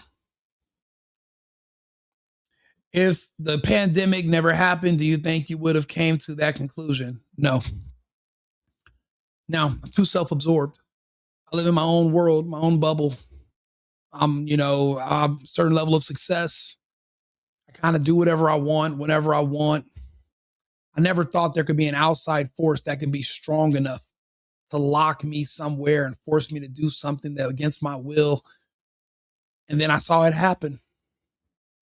I have friends in Australia that we still can't find anymore that were taken away to camps and removed from their homes and buildings that were quarantined back in 2020 and 2021. My friends in Melbourne can't reach their families to this day, but they're on an island, trapped, stuck. Not even just like the UK, but like Australia is an actual monster island. I've seen a lot during the lockdowns, and I was able to compare it to the United States. I mean, once upon a time, like I lived in Germany for a long time. I lived in France, and I would tell people when I'm there, like, America's not the greatest country on earth. We all have freedom of speech. Yeah, we don't have guns over here, but I can do what I want. I can get on a train. I can go to another country. I can, go get food. I can go party. And I'm thinking that's what freedom really is. That's not what freedom is. Freedom is being able to decide how much you're going to work and then how much in your taxes you got to give away versus the government in a communist society just taking 80-90% of your income and giving it to socialist programs to fund housing for illegals and give them stipends. Why do you think you think nobody else on earth has bright ideas for tech companies or businesses? Why do you think everybody's opening everything here in the United States? It's not that we're just the only people with brains. It's just that we're the only country that makes it possible, and we promote innovation. We don't stifle it by putting all these taxes and just draining all the money from people to cover socialist programs. When I lived in Europe, you can make $1 million a year, but you're going to be taxed 80-90%. So you're leaving with 130. So some people are like, well, what's the point of me even making all this money? I'm about to give it away. So what they do is they take their show on the road and they move to a country like the United States and they apply for a visa and they open up businesses here so they can have access to more of what they generate. Because that's another thing that comes with freedom is responsibility. If you're going to be responsible for yourself and your own family, you need to be able to determine where your income goes and how much you're going to work and how much you're going to earn and what you're going to do with it. In other countries, they decide what you can do with it. They stifle innovation. The United States doesn't. That makes this a whole new ball game. Obviously, freedom of speech and, the fact that you can be armed. I've been to places where they were like, oh, you got to wear a mask. And I was like, well, this rifle and this 9mm said I don't got to wear shit. And I'm not wearing it. And they were like, you know what? You don't got to wear it. That's the difference. I just couldn't imagine living in a country where I'm defenseless and the only people that have weapons is law enforcement, police. So I'm basically at the mercy of the government every single day. And I seen what happened when these other countries turned their governments against the people. I watched it. I watched it when Dan Andrews put the boot on the people of Australia, Sydney, Melbourne, Gold Coast. I remember watching it. Force them to, where if you even talk to another Australian in a store during a lockdown, they'll arrest you. I remember watching the videos of women with their children talking on the internet about how this doesn't make sense, staying in the house when it's the middle of the summer. I can't even go to the beach. And then they're getting a knock on their door. A police arresting them, pulling their children from them, attacking them. I was there. I seen it. I watched all this stuff. I reported on it. I talked about it on social media. They wiped my accounts. They kicked me off of YouTube, kicked me off of Facebook. 12 years of videos and family stuff. And all of a sudden 2020 hit. I started getting all these 30-day restrictions on Facebook. I shared the Hunter. I got my account back one time. I shared the Hunter Biden laptop story, didn't put a caption, nothing. Just shared it from the New York Post. And they nuked my account permanently from orbit. I still haven't got my account back yet, even though they came out and said it actually wasn't Russian disinformation. Well, 50 intelligence officers said that it was all fake. And all 50 of them lied, and all 50 of them had to be held accountable. They were held accountable for it, which is beautiful. But I still never got my account back, never got my Instagram accounts back. Had to literally rebuild 4 or 5 different times. Now I'm surprised they let me sit on here and have these conversations at all. But if they'll let Jackson Hinkle, and he's an interesting guy. I mean, I think his content's great. He's just on the opposite side of the spectrum when it comes to the United States. But we're noticing some of our points are paralleling. Our own president is literally torpedoing all the progress he made in his own first year. And then we're also paralleling as far as, well, Iran has won this war. They're not just winning, they've decisively won. When you can fight 13 countries at once, you won. You've won. You won. They haven't hit us in the U.S. mainland, God forbid, but they hit all of our installations and our satellites. And if we start launching attacks against them from European countries, those countries will be hit. They have nothing to lose. You're already talking about exterminating them. It can't get any worse. Oh, if you don't do this, you're gonna be living in hell. You're already bombing us. You can't bomb us anymore. You can't just, oh, we're gonna bomb us again. Keep bombing. We're already bombed. Bomb. How much work? What do you think you're gonna do? There is no nukes. You can't drop one. And if you did, it's just another bomb. We're still gonna be alive. We're still gonna have our population. We'll be able to rebuild. So it's not like these are threats that are even worth anything anymore. We're already in a fight for our survival as is. We can't overly fight for survival. We're already fighting to survive. That's it. That's the max you can go. There's nowhere else. So, but yeah, no, but I'm glad you asked that question. And the honest answer is, because of my own hubris, no. If it wasn't for the scamdemic, I would have just kept believing the United States was equal to these other nations instead of superior. I didn't really trust. I didn't think the Constitution was special. I didn't really care enough about it. Again, not only was I protected by these 2 oceans, I'm also way in California, living in a bubble, and not realizing the kind of world, what's really going on in the world and what really matters, which is why I wouldn't live in California anymore. I can't, I've gone too far. I know too much. I can't go back to agreeing with California. Let's see here. But I don't think arms will change the average person, and mass will not go against the government with weapons. No, we don't. No. That's not how it works in the real world. In the real world, you don't attack governments with weapons. You find another government that you agree with and you relocate. That's how it works. There's like those people in Iran, they had to be, they were executed, but it was mandatory. You guys are trying to overthrow the government instead of just applying for visas and saying, hey, I want to go be gay in San Francisco. But instead, you're insisting on being gay in Tehran. So you want to overthrow your government so that you can take your tops off, boobs out, kiss other women and kiss other men kissing men, and you guys want to have sexual liberation in Tehran. That's not going to happen. So you should have just figured out a way to leave the country. You don't take weapons and go try to fight your government. You just choose another government to support. That's the beauty of living in the modern world. You're not stuck here.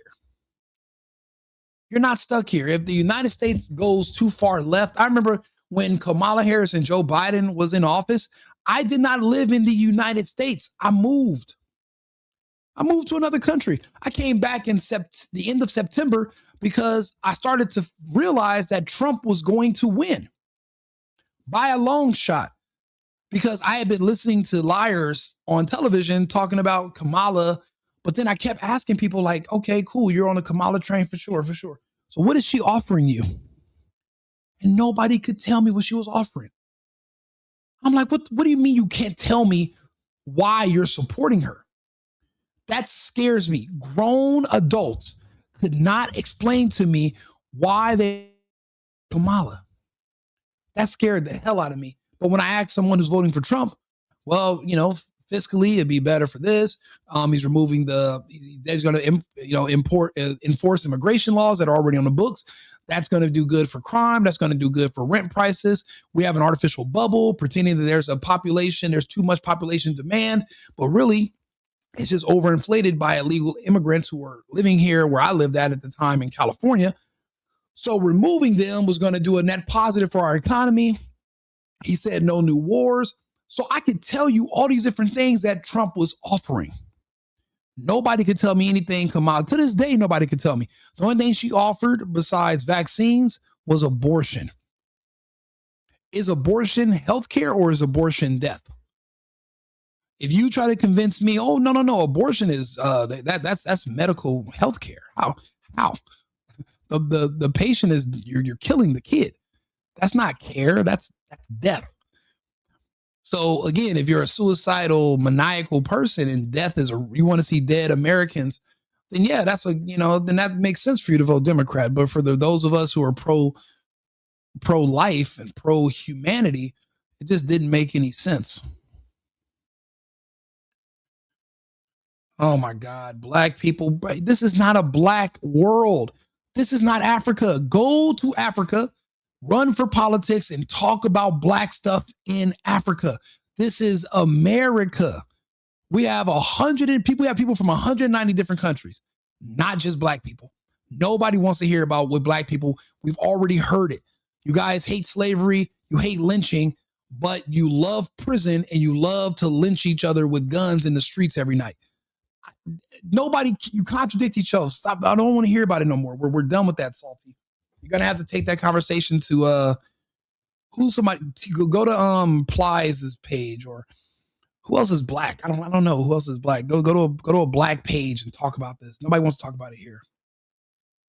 I don't like feckless Dems like Hakeem Jeffries, nor destructive Republicans like Trump. By the way, both are in the files. Hakeem Jeffries is definitely in the files. Trump's definitely in the files. Both Trump's not in the files asking Epstein for money. Hakeem Jeffries is. So there's a big difference. Trump's in the files because Epstein appears to have hated Trump and couldn't get Trump under his thumb. Why he thought Trump was so important seems like he is the father of the looking glass technology. Epstein knew Trump was going to be important before Trump knew Trump was going to be important, apparently. Warp speed was false. Those injections were invented. We can go back at least 25 years before the launch of the scamdemic that these injections were created. Think about it. Even if you had factories all over the world, to make 1 billion doses would take you about 3 years. To make 8 billion doses would take you about 30, maybe 20, 25, 22 years. How did you get 8 billion doses of something packaged and ready to go in 3 months? The timetable doesn't make any sense. Now, initially, they wanted to give these same injections, and you can't call them vaccines because legally they're not vaccines. We don't really know what it is. We just know that they found something alive inside of it that grows in people and it causes organ damage because it's a foreign entity that should not be in your body. And eventually it kills you. What I'm worried about is the people that it's not killing, but it's still growing inside them. So it's like you're a host. But what if it's taken over and you don't realize it? Because it's not killing everybody. There are some people that are surviving with this thing growing inside them. It's like a symbiotic relationship. And I don't. That's the part I'm worried about, because the thing they injected into you, the closest thing we have to one in nature is called the Hydra vulgaris. The Hydra vulgaris, if you look it up, it's a freshwater animal. It's like a parasite, but it's immortal. And it's the same Hydra you see from the movies, from Marvel, multi-headed organism, but it's immortal. But my thing is, if there's a Hydra that was in those things, is growing in you, blocking your arteries, damaging your organs, your heart, etc., and you die. But if you don't die and it grows throughout your body, And then when you die, if it doesn't die, like, is that, like, what happens to it? And there's a lot of unanswered questions. We're only, the vaccine mandate under Biden, the last day where you had to comply if you worked for a company with more than 100 employees was only December 12th of 2021. So we don't even know what it looks like 5 years post-injection, 6 years. We don't even know what it looks like, really. We have an idea, but nobody's talking about it anymore except for me.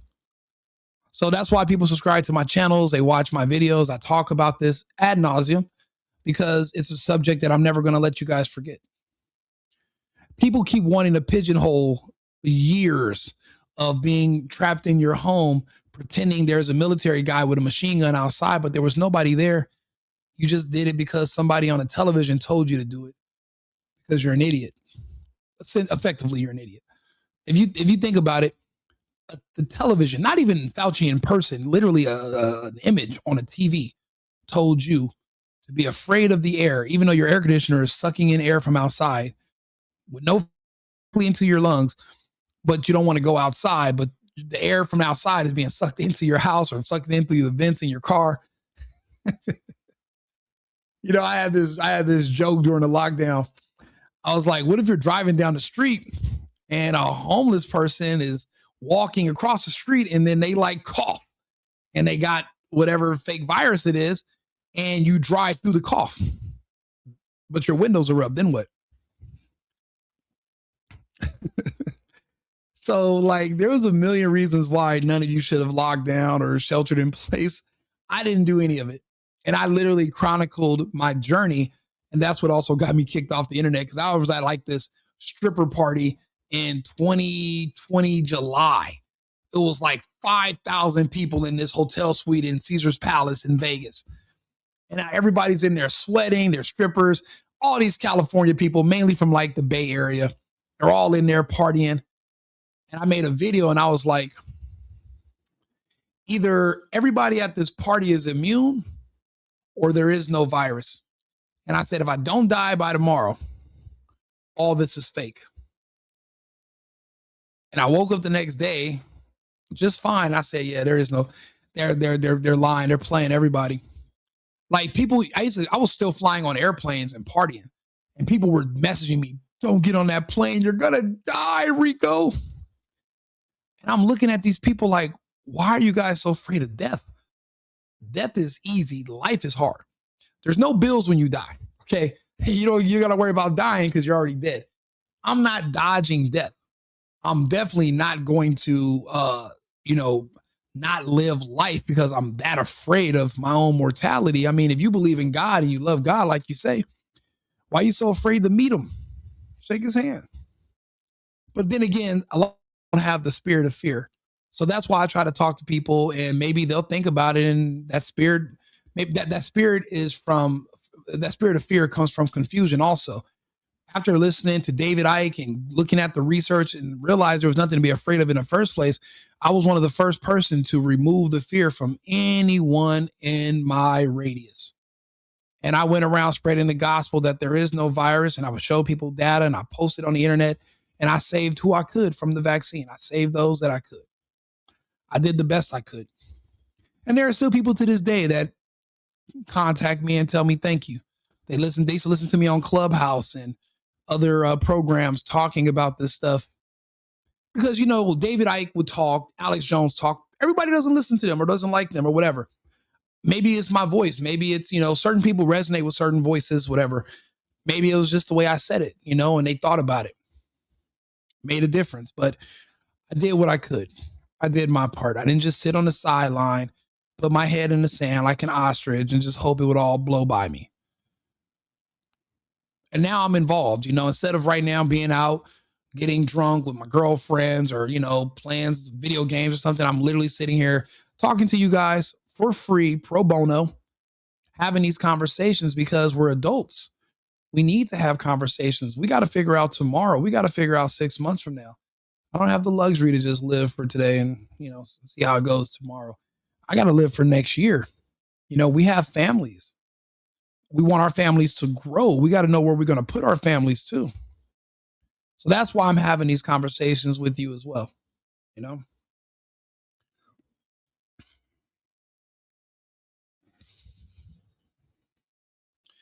Yeah, buddy, you might want to check the analytics again once this live ends.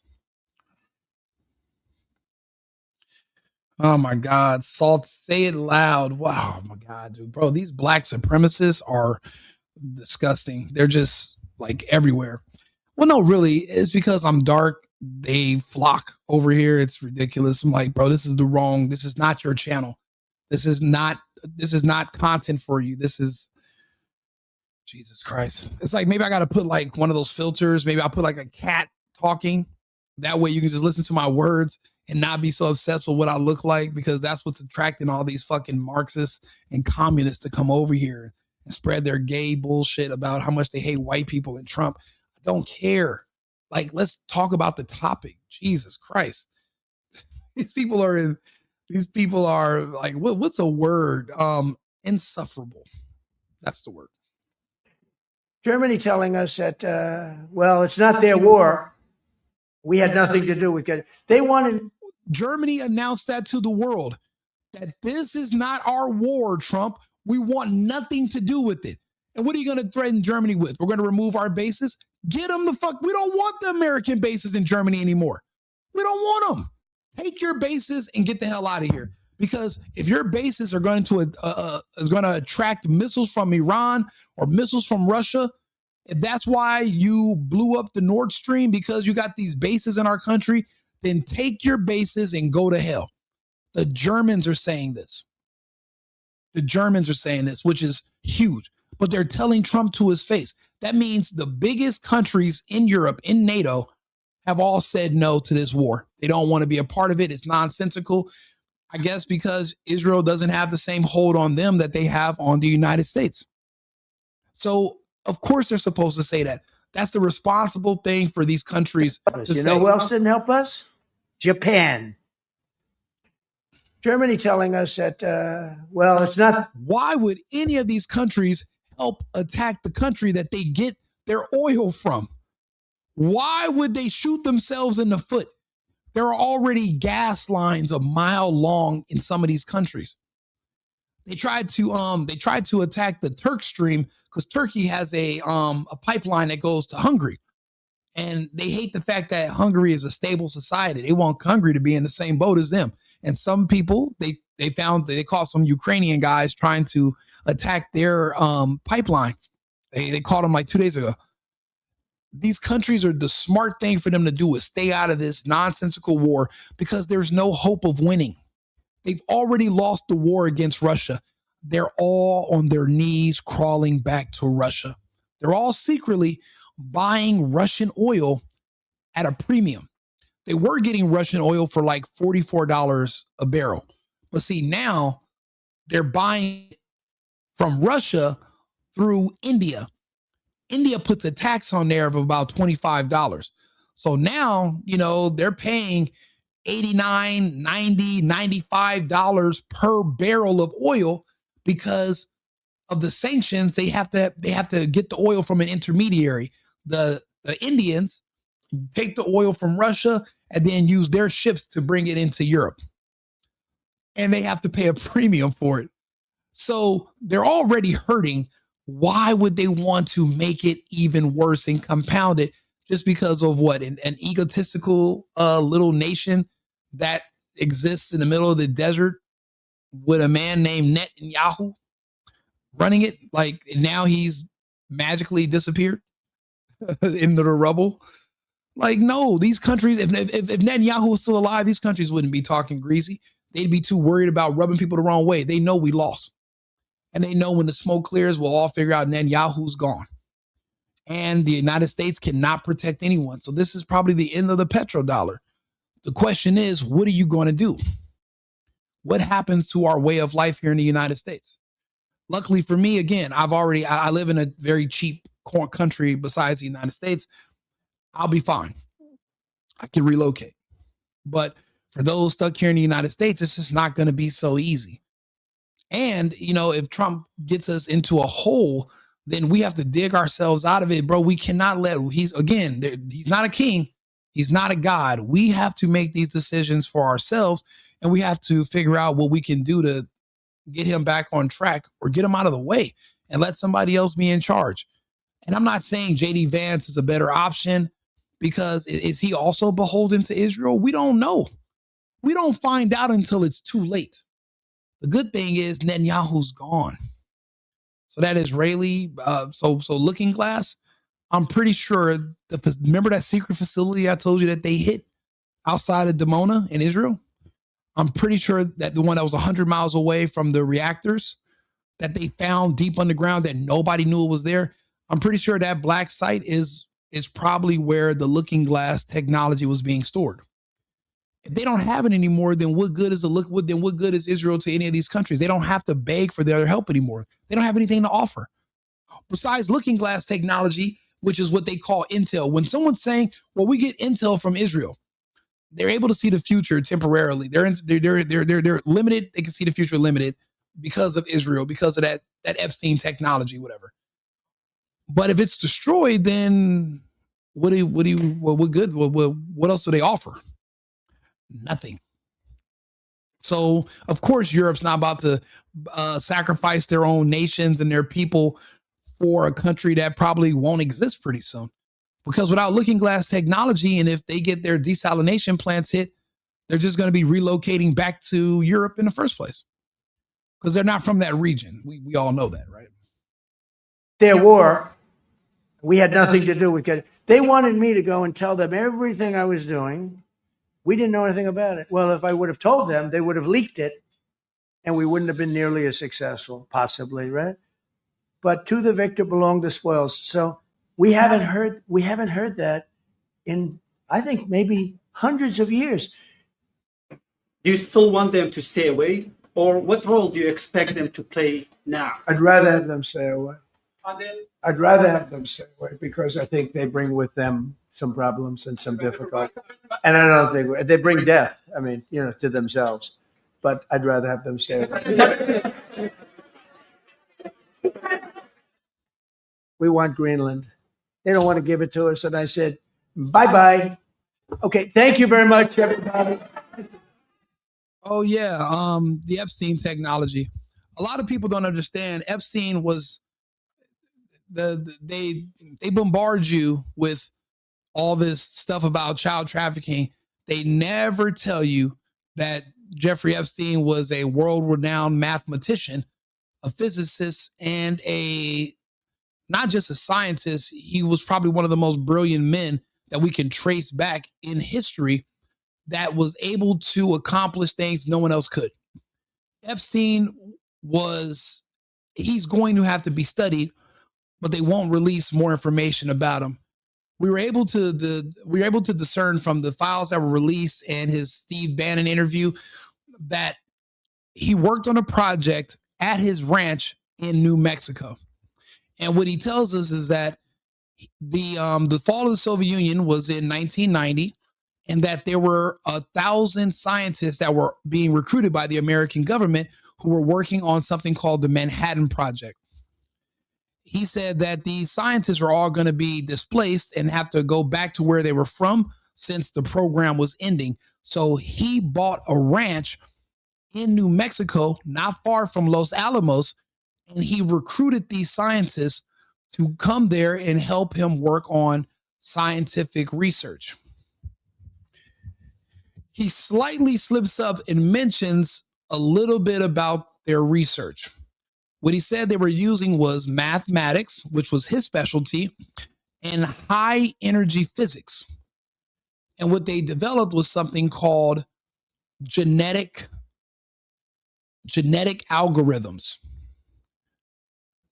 That led to eventually, and he said he was using this technology and he was using these scientists to kind of study a field of science that had never been studied before. This is all in the Steve Bannon interview. Go back and watch it yourself. Or if you guys want to stick around, I'll play it and we'll go over it. He talks about how they were trying to develop the technology where they will be able to see the stock market in the future. So they were trying to predict the stock market. But they were able to do more than that. They stumbled upon a way to see more than just stocks and numbers. That's where, and then genetic algorithms, it also translates into looking glass technology. But it also, genetic algorithms was also another term to study Bitcoin. Epstein was also behind Bitcoin. It wasn't some innocuous Japanese guy, Nakamura, whatever. This is all Epstein research. And the vaccine that he worked on to get rid of poor people, specifically poor black people, he worked on it with Bill Gates, which is why Bill and Melinda were so adamant about Native American and blacks taking it first, the vaccine. That's all from Epstein's research as well. All of it. It's in the files. It's in the Steve Bannon interview. People just were waiting to hear some freaky stories of Trump with some fucking preschoolers or something weird. They weren't actually trying to listen. They were just hoping they were going to hear something salacious about Trump because people, I don't know, people have fucked up minds. But they didn't realize that they never asked about his research or what they were studying or what was Ghislaine Maxwell's experience. What was her history? What kind of work was she doing? You guys pretend that Epstein and Maxwell were driving around with a Cadillac, pimping hoes and smacking up kids. And like, what the hell are you guys talking about? Do you understand? These people invented technology that was taken from them, and they were literally thrown under the bus. That's how it appears. Somebody wanted credit for the stuff they worked on. And they worked on it for years. Think about it. The man bought that ranch in New Mexico as a civilian back in 1993 and hired 1,000 scientists that used to work for the American government on the Manhattan Project. Like, doesn't that require some kind of clearance? Like, how would you even have access to these scientists in the 90s, in the early 90s?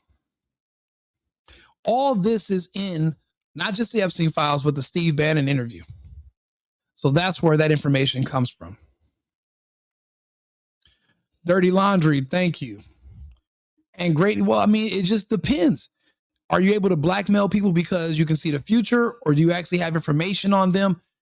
And think about it. They had to help. They had to blackmail the scientists. I mean, they blackmailed the politicians because it was the politicians in different states that were able to get their the laws relaxed so that they can get the emergency authorization to give these injections out to people before it was tested, or they would have never been able to give it out.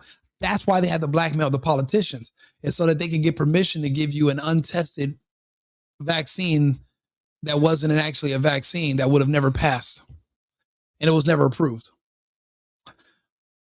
What they don't talk to you about is all the scientists that worked for Epstein. All you hear about is the politician. You never hear about the scientists. Now, I've done videos about the scientists around Epstein.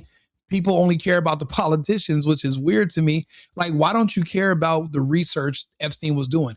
He had an office at Harvard, at MIT. He had an office at all these different universities in their science labs, and no one's ever came to me and said, hey, Rico, I noticed that Epstein, when he was at these labs, this is what he was studying. It's like, you guys never even ask. Don't you want to know what he was studying with labs and with offices at these in these science departments at these universities? Like, why aren't you interested in that? Why don't you care? What was his study? What was his research? You don't, like, why don't you care? Like, that's what makes me think that the dead internet theory is true, and that most of you guys are fake bots. You're not even actually real people. Some of you are, but a lot of you are just language model programs. Basically you predict, with word prediction, and that's how it seems like there's an AI talking back to you, but really it's just dead internet, just bots, not real people. Because an actual human would be curious, like, what were they working on in those labs? Because I know he had a lab. What was he studying at Harvard? What was he at MIT? What kind of research was he doing with the students? I mean, he has an office there. He has a lab. And no one ever asks. So I started looking into it. I bring up all these different things that I found, and it's like you're not really there. You're not there.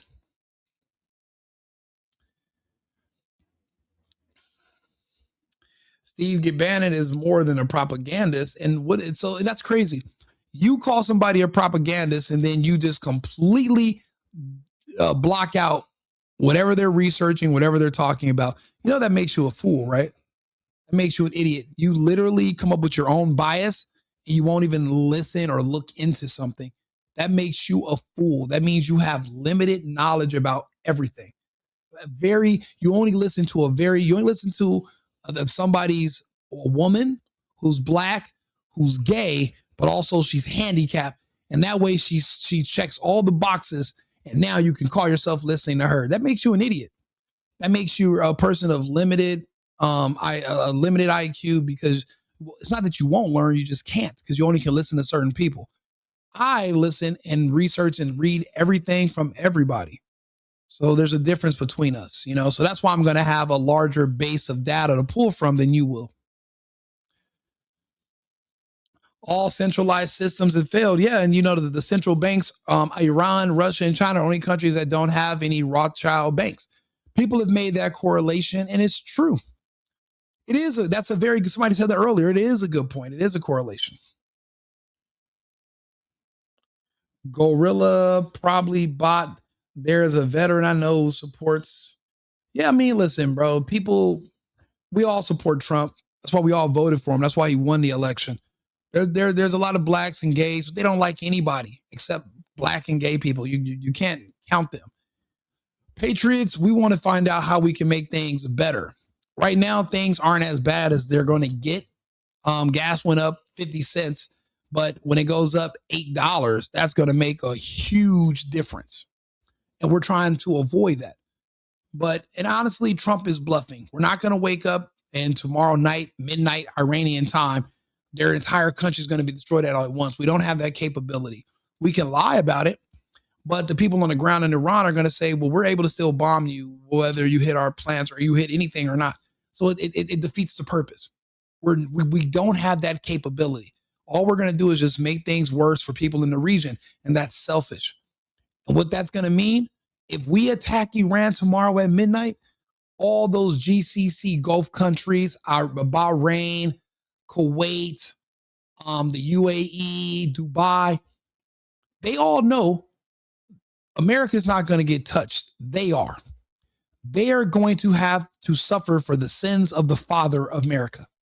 They're the ones who are going to have to deal with the consequences. You know what they're going to say? Iran, we're sorry. We won't. We're going to kick them out of our countries.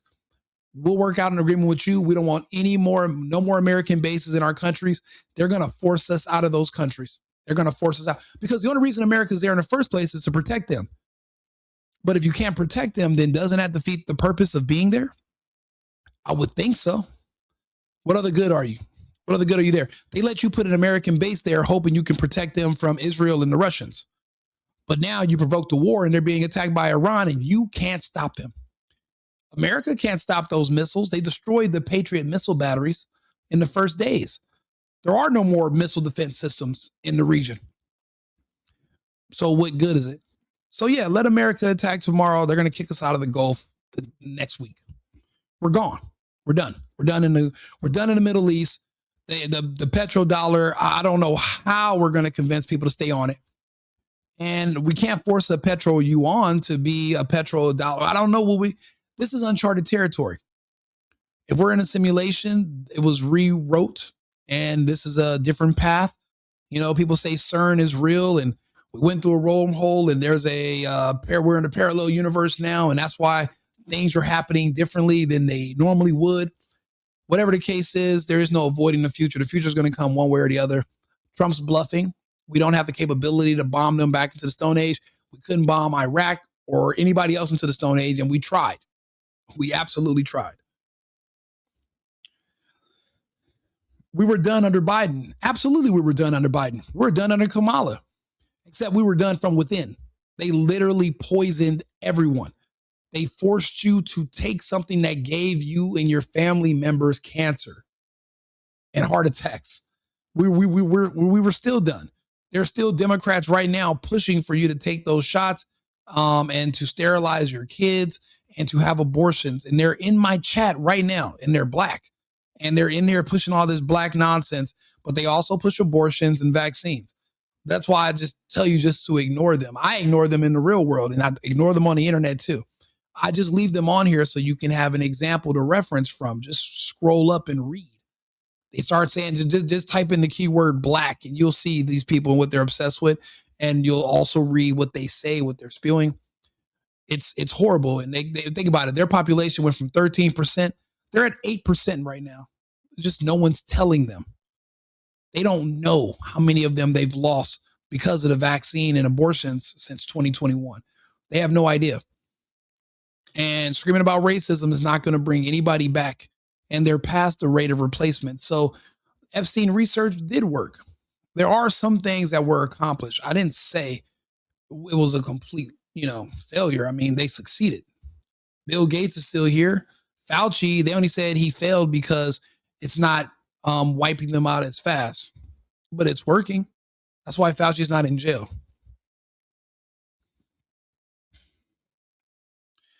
Yet you're here, outsider. Why? Oh, man. Listen, bro, there are no more blacks to hate. That's over. There are no more blacks. Just assume that there are no more blacks. If I was you, I'd go collect Jordans, go collect black memorabilia. A lot of them took those shots. There are no more. And the ones who didn't can't have kids. So there is no more. There's no more blacks. That's over. Let's just focus on the war. Okay. The black stuff is over. That ship sailed in 2022. So that's over. They're gone. Donald Trump is in the Epstein files. That doesn't mean anything. All kinds of people are in the Epstein files. That's not any proof of anything, any wrongdoing at all. That doesn't, what proof do you have? Do you have some new evidence? Do you have anything you want to present? And why are you telling it to me? Why aren't you at the FBI field office in your area presenting your evidence to them? If you don't have any evidence, then what are we talking about? Words on paper, that's what they call books too. That's a book. Okay. Are all books telling you the truth about everything? No. And do you have any evidence, physical evidence? No, you don't have anything. So you can't, this whole Trump being mentioned doesn't mean anything. People write books. Harry Potter's mentioned a lot of times in Harry Potter books.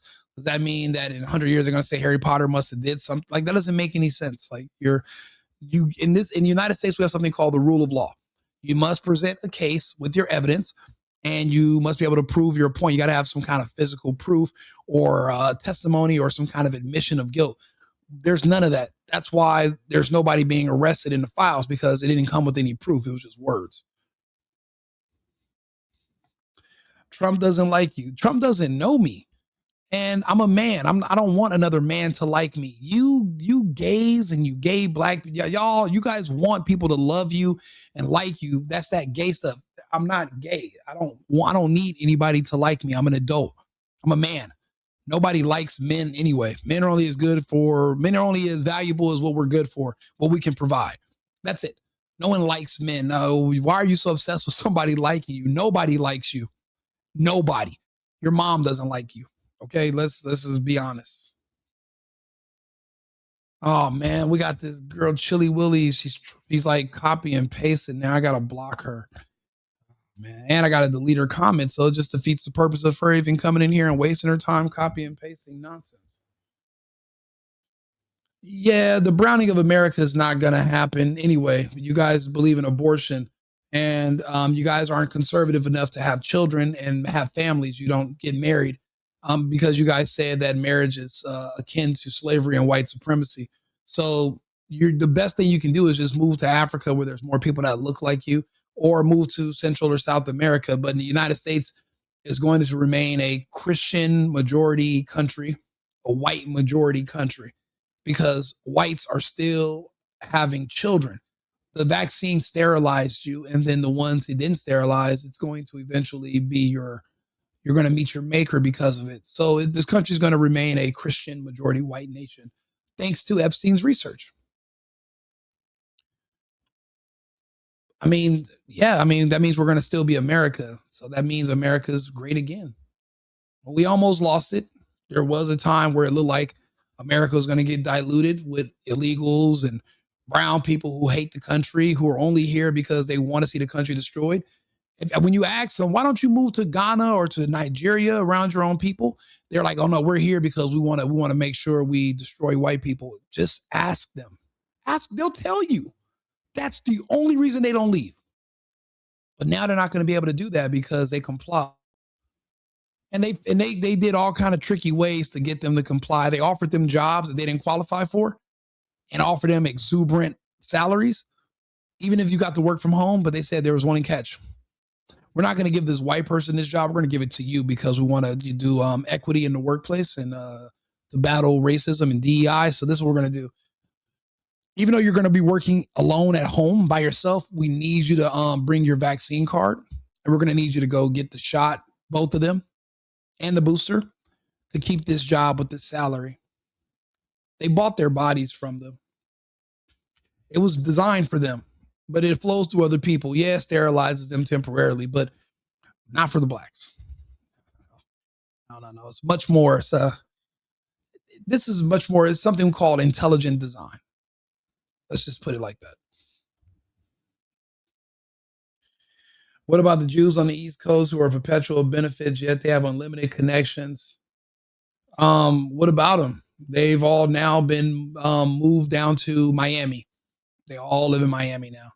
They've been pushed out of New York. And we really don't even know what we still don't know about those tunnels. We really don't know what they were doing in those tunnels too. I was watching a video about that. I'm like, we really did pigeonhole those fucking secret tunnels under New York. Like nobody talks about that no more. That was about the craziest thing I had ever seen. Do you guys remember the tunnels? Whatever happened with that? Does anybody know? Because I don't remember seeing anything else about the tunnels. Yes, and Newsom is gone. He is a piece of shit crook. He is a pedophile protector. He passed Senate Bill 145. But guess who saved him from the recall against Larry Elder? Black Californians and gays saved Newsom. And you know what that did? That gave us 2 more years of lockdown. The lockdown in California went all the way into September of 2023 because of that recall for Newsom. Newsom ended up winning and fighting against the recall, stayed in power and kept the lockdown going an extra 2 years in California because a bunch of communists and Marxists kept them in power, hoping they were going to get another COVID check. And you want me to take those people seriously? Seriously? No. Newsom. But his wife is definitely unhinged. She's a psychopath. And I'm surprised they're actually letting her do interviews like out of the blue. But he must feel like he stands a chance in the election for president. But again, what does Newsom offer? What's he going to offer? You're going to turn America into San Francisco? Is that really what you guys want? When are you guys going to get enough of seeing the results of the black and the gay vote and seeing what it does to your cities? Go look around at the cities where they dominate the vote and they're the mayor, the governor, they're the ones in charge. Like, don't you see how those cities have all been destroyed and failed with crime? And you want to see that for the entire country? Well, then, hey, go for Newsom. The good thing about me is that I can leave. I love this country. I'll still work here. I just won't live here. I don't want to live around pride parades. I just don't. I don't want to see a bunch of gay kids. I think that shit's weird. I went to a restaurant a few weeks ago and every kid that worked in that restaurant under the age of 25 that was black, all of them, 100% of them were gay.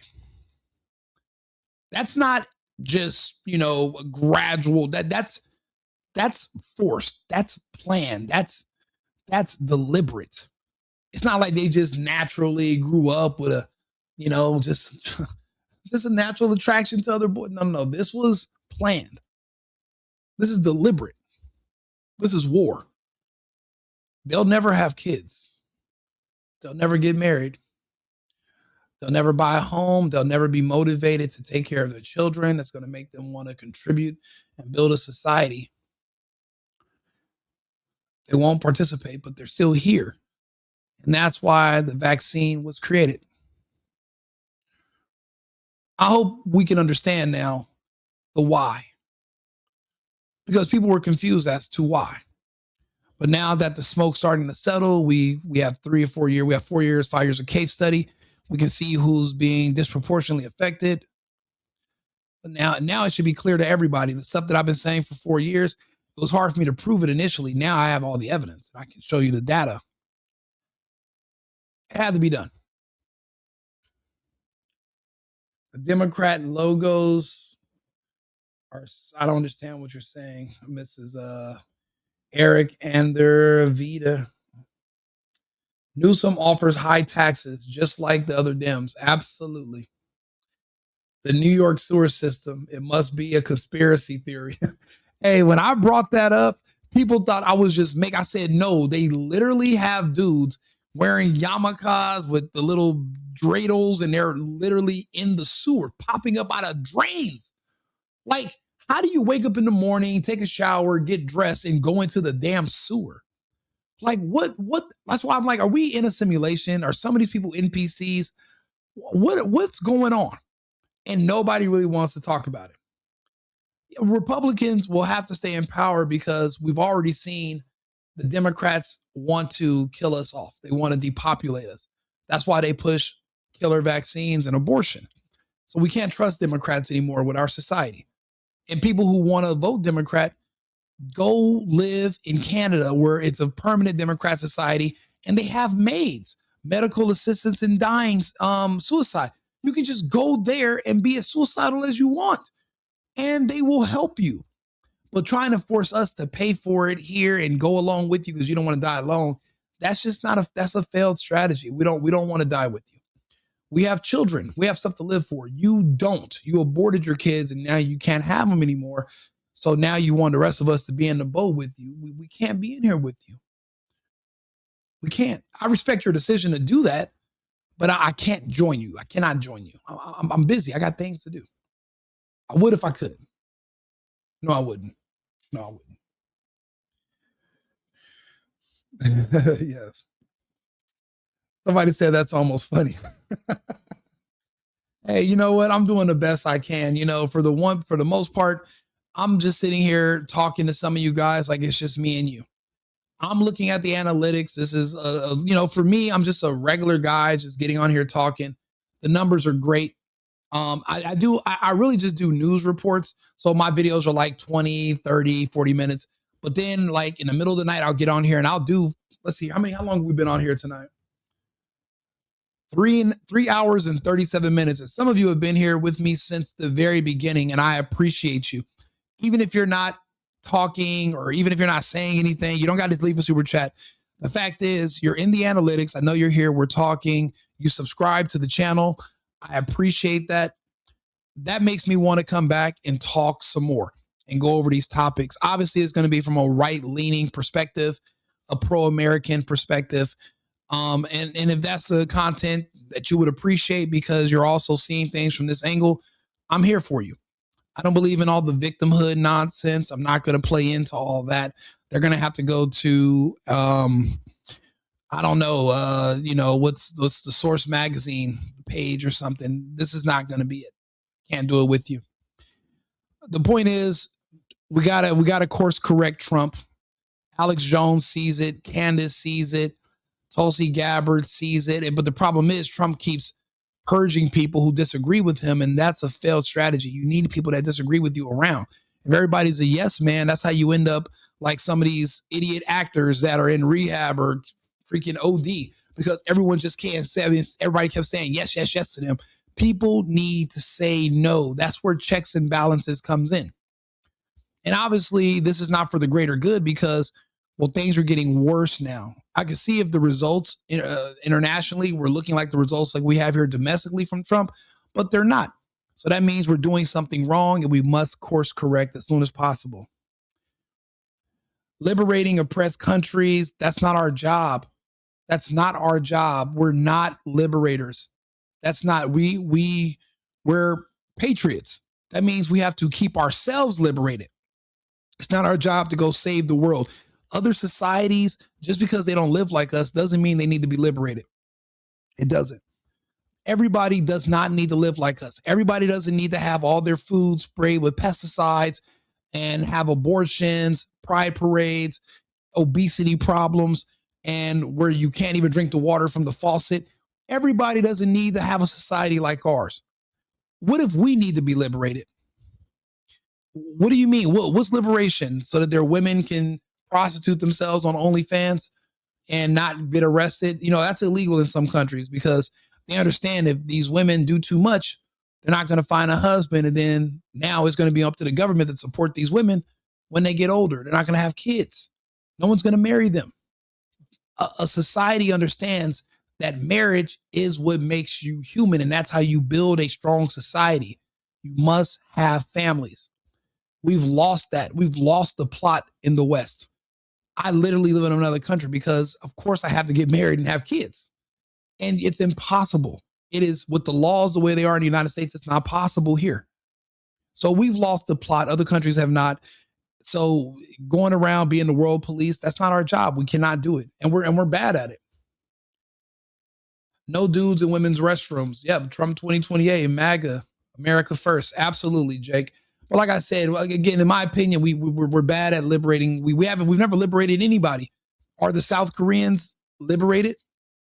I mean, how's their society looking? I mean, it's they're having too many problems, the same kind of problems we're having, where you're losing population, no marriages, no family. Sexual liberation was a bad thing. It's a horrible thing, horrible results.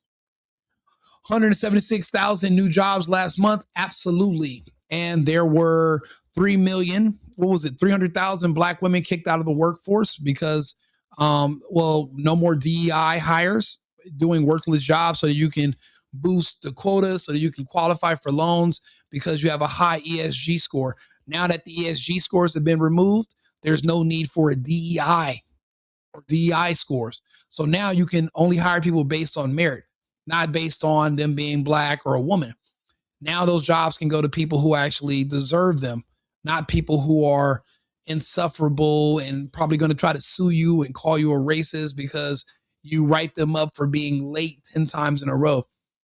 You know, that's like a form of being held a hostage, knowing that you're forced to hire certain people that don't even meld, they don't even get along culturally with your company, but you're forced to deal with them and hire them because they might sue you if you fire them. That's like a hostage, and that's not right also. So I'm glad that, you know, people can now hire based on merits again. So with all the illegals being kicked out and all DEI people being fired, there are more jobs now available for Americans who want to work and who appreciate the opportunity. So that's a beautiful thing. People who don't marry, they don't understand. Absolutely. They don't. All you say makes sense, but Trump is against you. Bro, Trump doesn't know me. I never met him. I never met Trump. What do you mean? I'm not that self-centered that I'm cared about if he knows me. I'm not his fan. He's just the president. He's just a guy. He's a dude like me. He's just a guy. He's not God. Like some of you people put him on a pedestal like he's your king or he's God. He's not. He's just a guy. Like he's a guy. Stop worshiping Trump, please. Just look at him for who he is. TikTok and Instagram are poison. I agree. Distract. YouTube is the least of all the social media evils. Yeah, I mean, you know what? I would agree to a point. I mean, social media has been horrible for our society. And we have 14 years of case study, and we can verify that. Marriage is overrated. That's exactly what someone who's gay and Black would say. Because you can't get married because you've already declared that that's a form of white supremacy, and you can't do something that you declared as white supremacy. So you're screwed. So sorry, Morpheus. And no one ever got a job because he's Black. That is absolutely not true. Plenty of people were hired based on skin color because there were quotas to meet for diversity. It's called a diversity hire. It's called affirmative action. So either you live on a different planet or you're disingenuous and lying on purpose. Either way, you're wrong. And I'm glad you brought up that point so I could correct you. Consider yourself corrected. Them jobs were mainly government jobs. And what did I just tell you the story about? The government hired 600,000 plus blacks and gays that were underqualified for these positions. There were blacks and gays that used to get on the internet and brag about how they have these jobs working for the government, and they never met their supervisor. Even though they worked from home, they never had a supervisor to oversee them. They were just getting a check and they just clock in. And then Trump became president. He fired all of them. But remember, for them to keep those cushy government jobs that were offered to them for no reason, they had to take that shot. The same shot that killed them. See, the good thing is, the reason a lot of people had to be fired is because they know you're going to die from the vax. So it's called, what is it called when you die and you work at a company? Bereavement or something like that. The company doesn't want to be responsible for paying for the funerals or honoring bereavement benefits to families. The smart thing to do is to terminate the employment of those who are already scheduled to die. And you know they're scheduled to die because of, you can check the on their card, it tells you what date they were vaxxed for the second time, and you kind of can calculate out X amount of weeks from then. There's a whole formula behind this.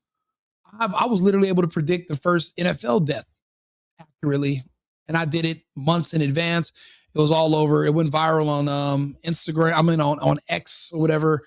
I was able to predict it. That was me. What was his name? Hamilton or whatever. Something like that. But yeah, I was the first guy to predict that we were going to have our first NFL death. I say NFL or NBA, but our first NFL death. I was one of the first people to call that before it happened. So that's another reason why you had to fire certain people, because they were only hired in those jobs just so that because they were vaccine hesitant. So the only way you can convince somebody from that group to do something like that is you got to give them some money, because, well, money over everything, right? Money over everything. All they talk about is money, money, money, money. It's like, okay, cool. I'll give you some money. I'll buy your body from you. They bought their bodies. It's crazy. I see people who donated their body to science, but they were still alive. That's crazy to me. But to them, it makes perfect sense. But think about it. Who cares? Remember, they were victims already. Let them tell it. They were born victims. So you can't victimize a victim. They were already victims. So really, there was no way to go but up anyway, because you couldn't get any worse. They were already victims. I'm just going over the mentality of the people that created it. Remember, a think tank, just like the one we're having here, a think tank came up with these different ideas and put it all together. Think tanks. You guys are now part of a think tank. This is how we talk in think tanks. And then we get out of the think tank and we implement certain policies and we make things happen. That's how life works. That's how the world works. You have people that talk, you have people that do, and you have people that do both. I don't know what that means, Bruce. Numbers are wrong. Why are you getting the 600 blacks and gays from? It's over. It's actually started. They started hiring for no reason in 2019. Underqualified people. A lot of them worked for the IRS and they worked in positions, and then they were crying when they were getting fired. But these are people who never met a supervisor. They never once had a, what do they call when they call you in to do a progress report on your progress when you're working here? They never got one, because they were only giving you that check because they needed you to take that shot. Trump came in, saw what they were doing. They fired them all. Because those jobs didn't exist. Think about it. You don't fire 600,000 people working from the government and the government doesn't collapse unless those 600,000 people, those jobs didn't really mean anything and they really didn't even exist. But for some reason, you needed an excuse to give these people money. Why? Because you had to buy something from them. You bought their body. And whatever your salary turned out that you received over those years was how much you charged for your body. That's the equation. None of this is rocket science. I mean, it's really simple. The American government fired. Let's ask. Let me see if I can find it online. Let me see here. Hey, Arthur, can you look it up online?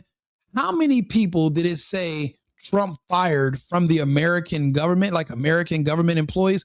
How many did Trump fire once he became president in 2025? I know they said that he laid off like a lot of people. How many people can you find online that they talked about Trump firing in the workforce from the American government?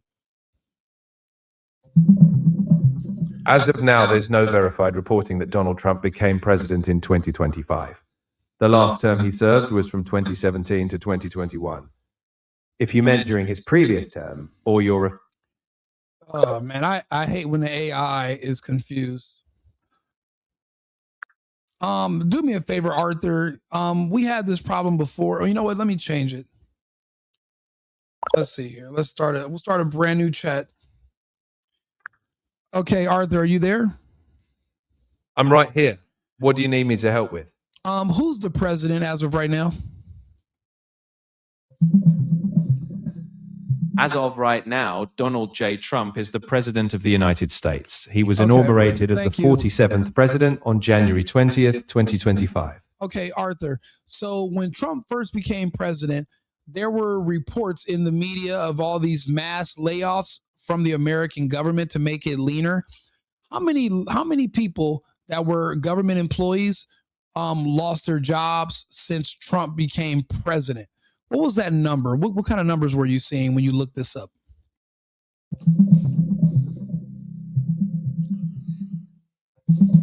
Since Trump became president in 2025, the civilian federal workforce has decreased by around 278,000 employees as of early 2026.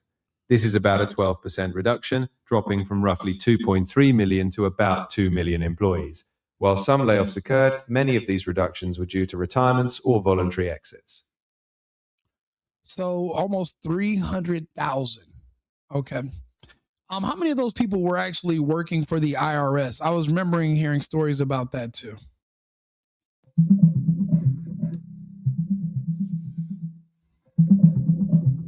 Since Trump became president in 2025, the IRS saw a significant workforce reduction. At the start of 2025, they had just over 102,000 employees, but by the end of 2025, that number dropped to about 74,000. This means roughly 28% of the IRS workforce was reduced, with a combination of voluntary resignations, buyouts, and some formal layoffs. Now, when they asked people to do a voluntary layoff, or they asked people to voluntarily leave, what kind of threats were given, and what did they say to convince them to lay themselves off?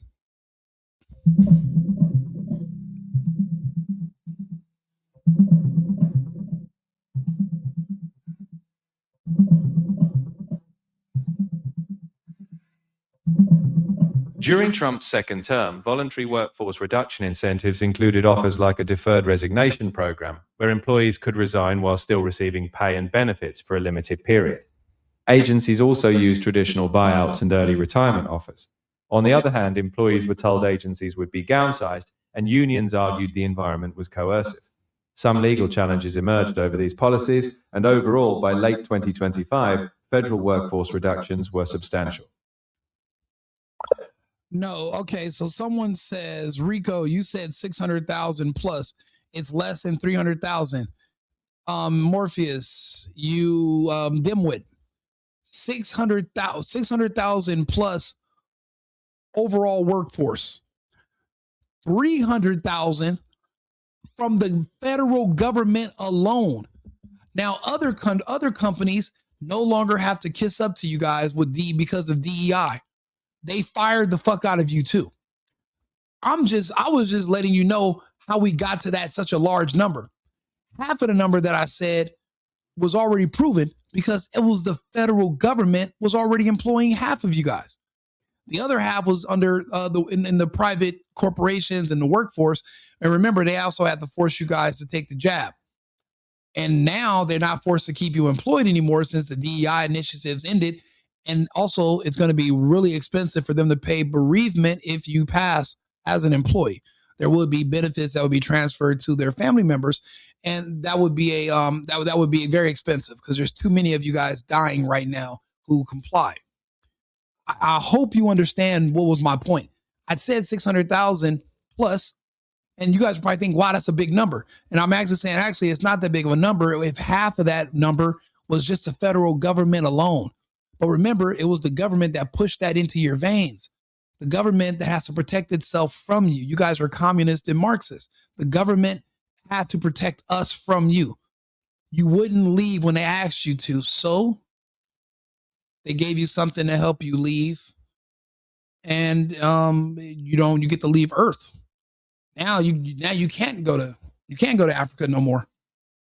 You won't ever have to worry about racism again. You won't have to worry about oppression. You won't have to worry about Jim Crow. You won't have to worry about water hoses and canines, and you won't have to worry about anything.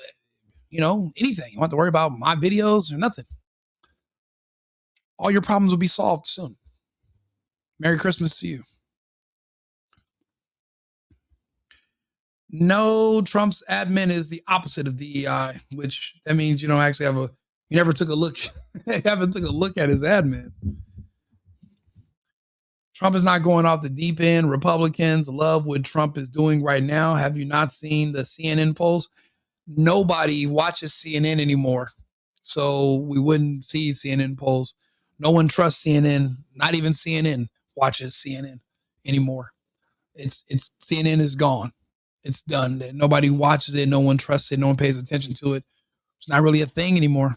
It's just, it used to be something, but everyone figured out everything that was coming out of those people's mouths was a lie. They told you, remember CNN was screaming to you about Project 2025. Now it's 2026 and we're still here. So no one trusts CNN anymore. Communism, Marxism, Marxist, socialism, socialist. Your inferiority complex against white people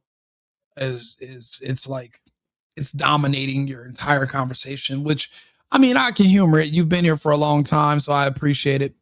But anyway, I actually have another topic I want to bring up, but it's 6 a.m. So I'll be back on in about an hour with another subject. We're going to be streaming all morning and having these talks. I appreciate you guys for all tuning in and being here. Thank you guys who donated on the Cash App.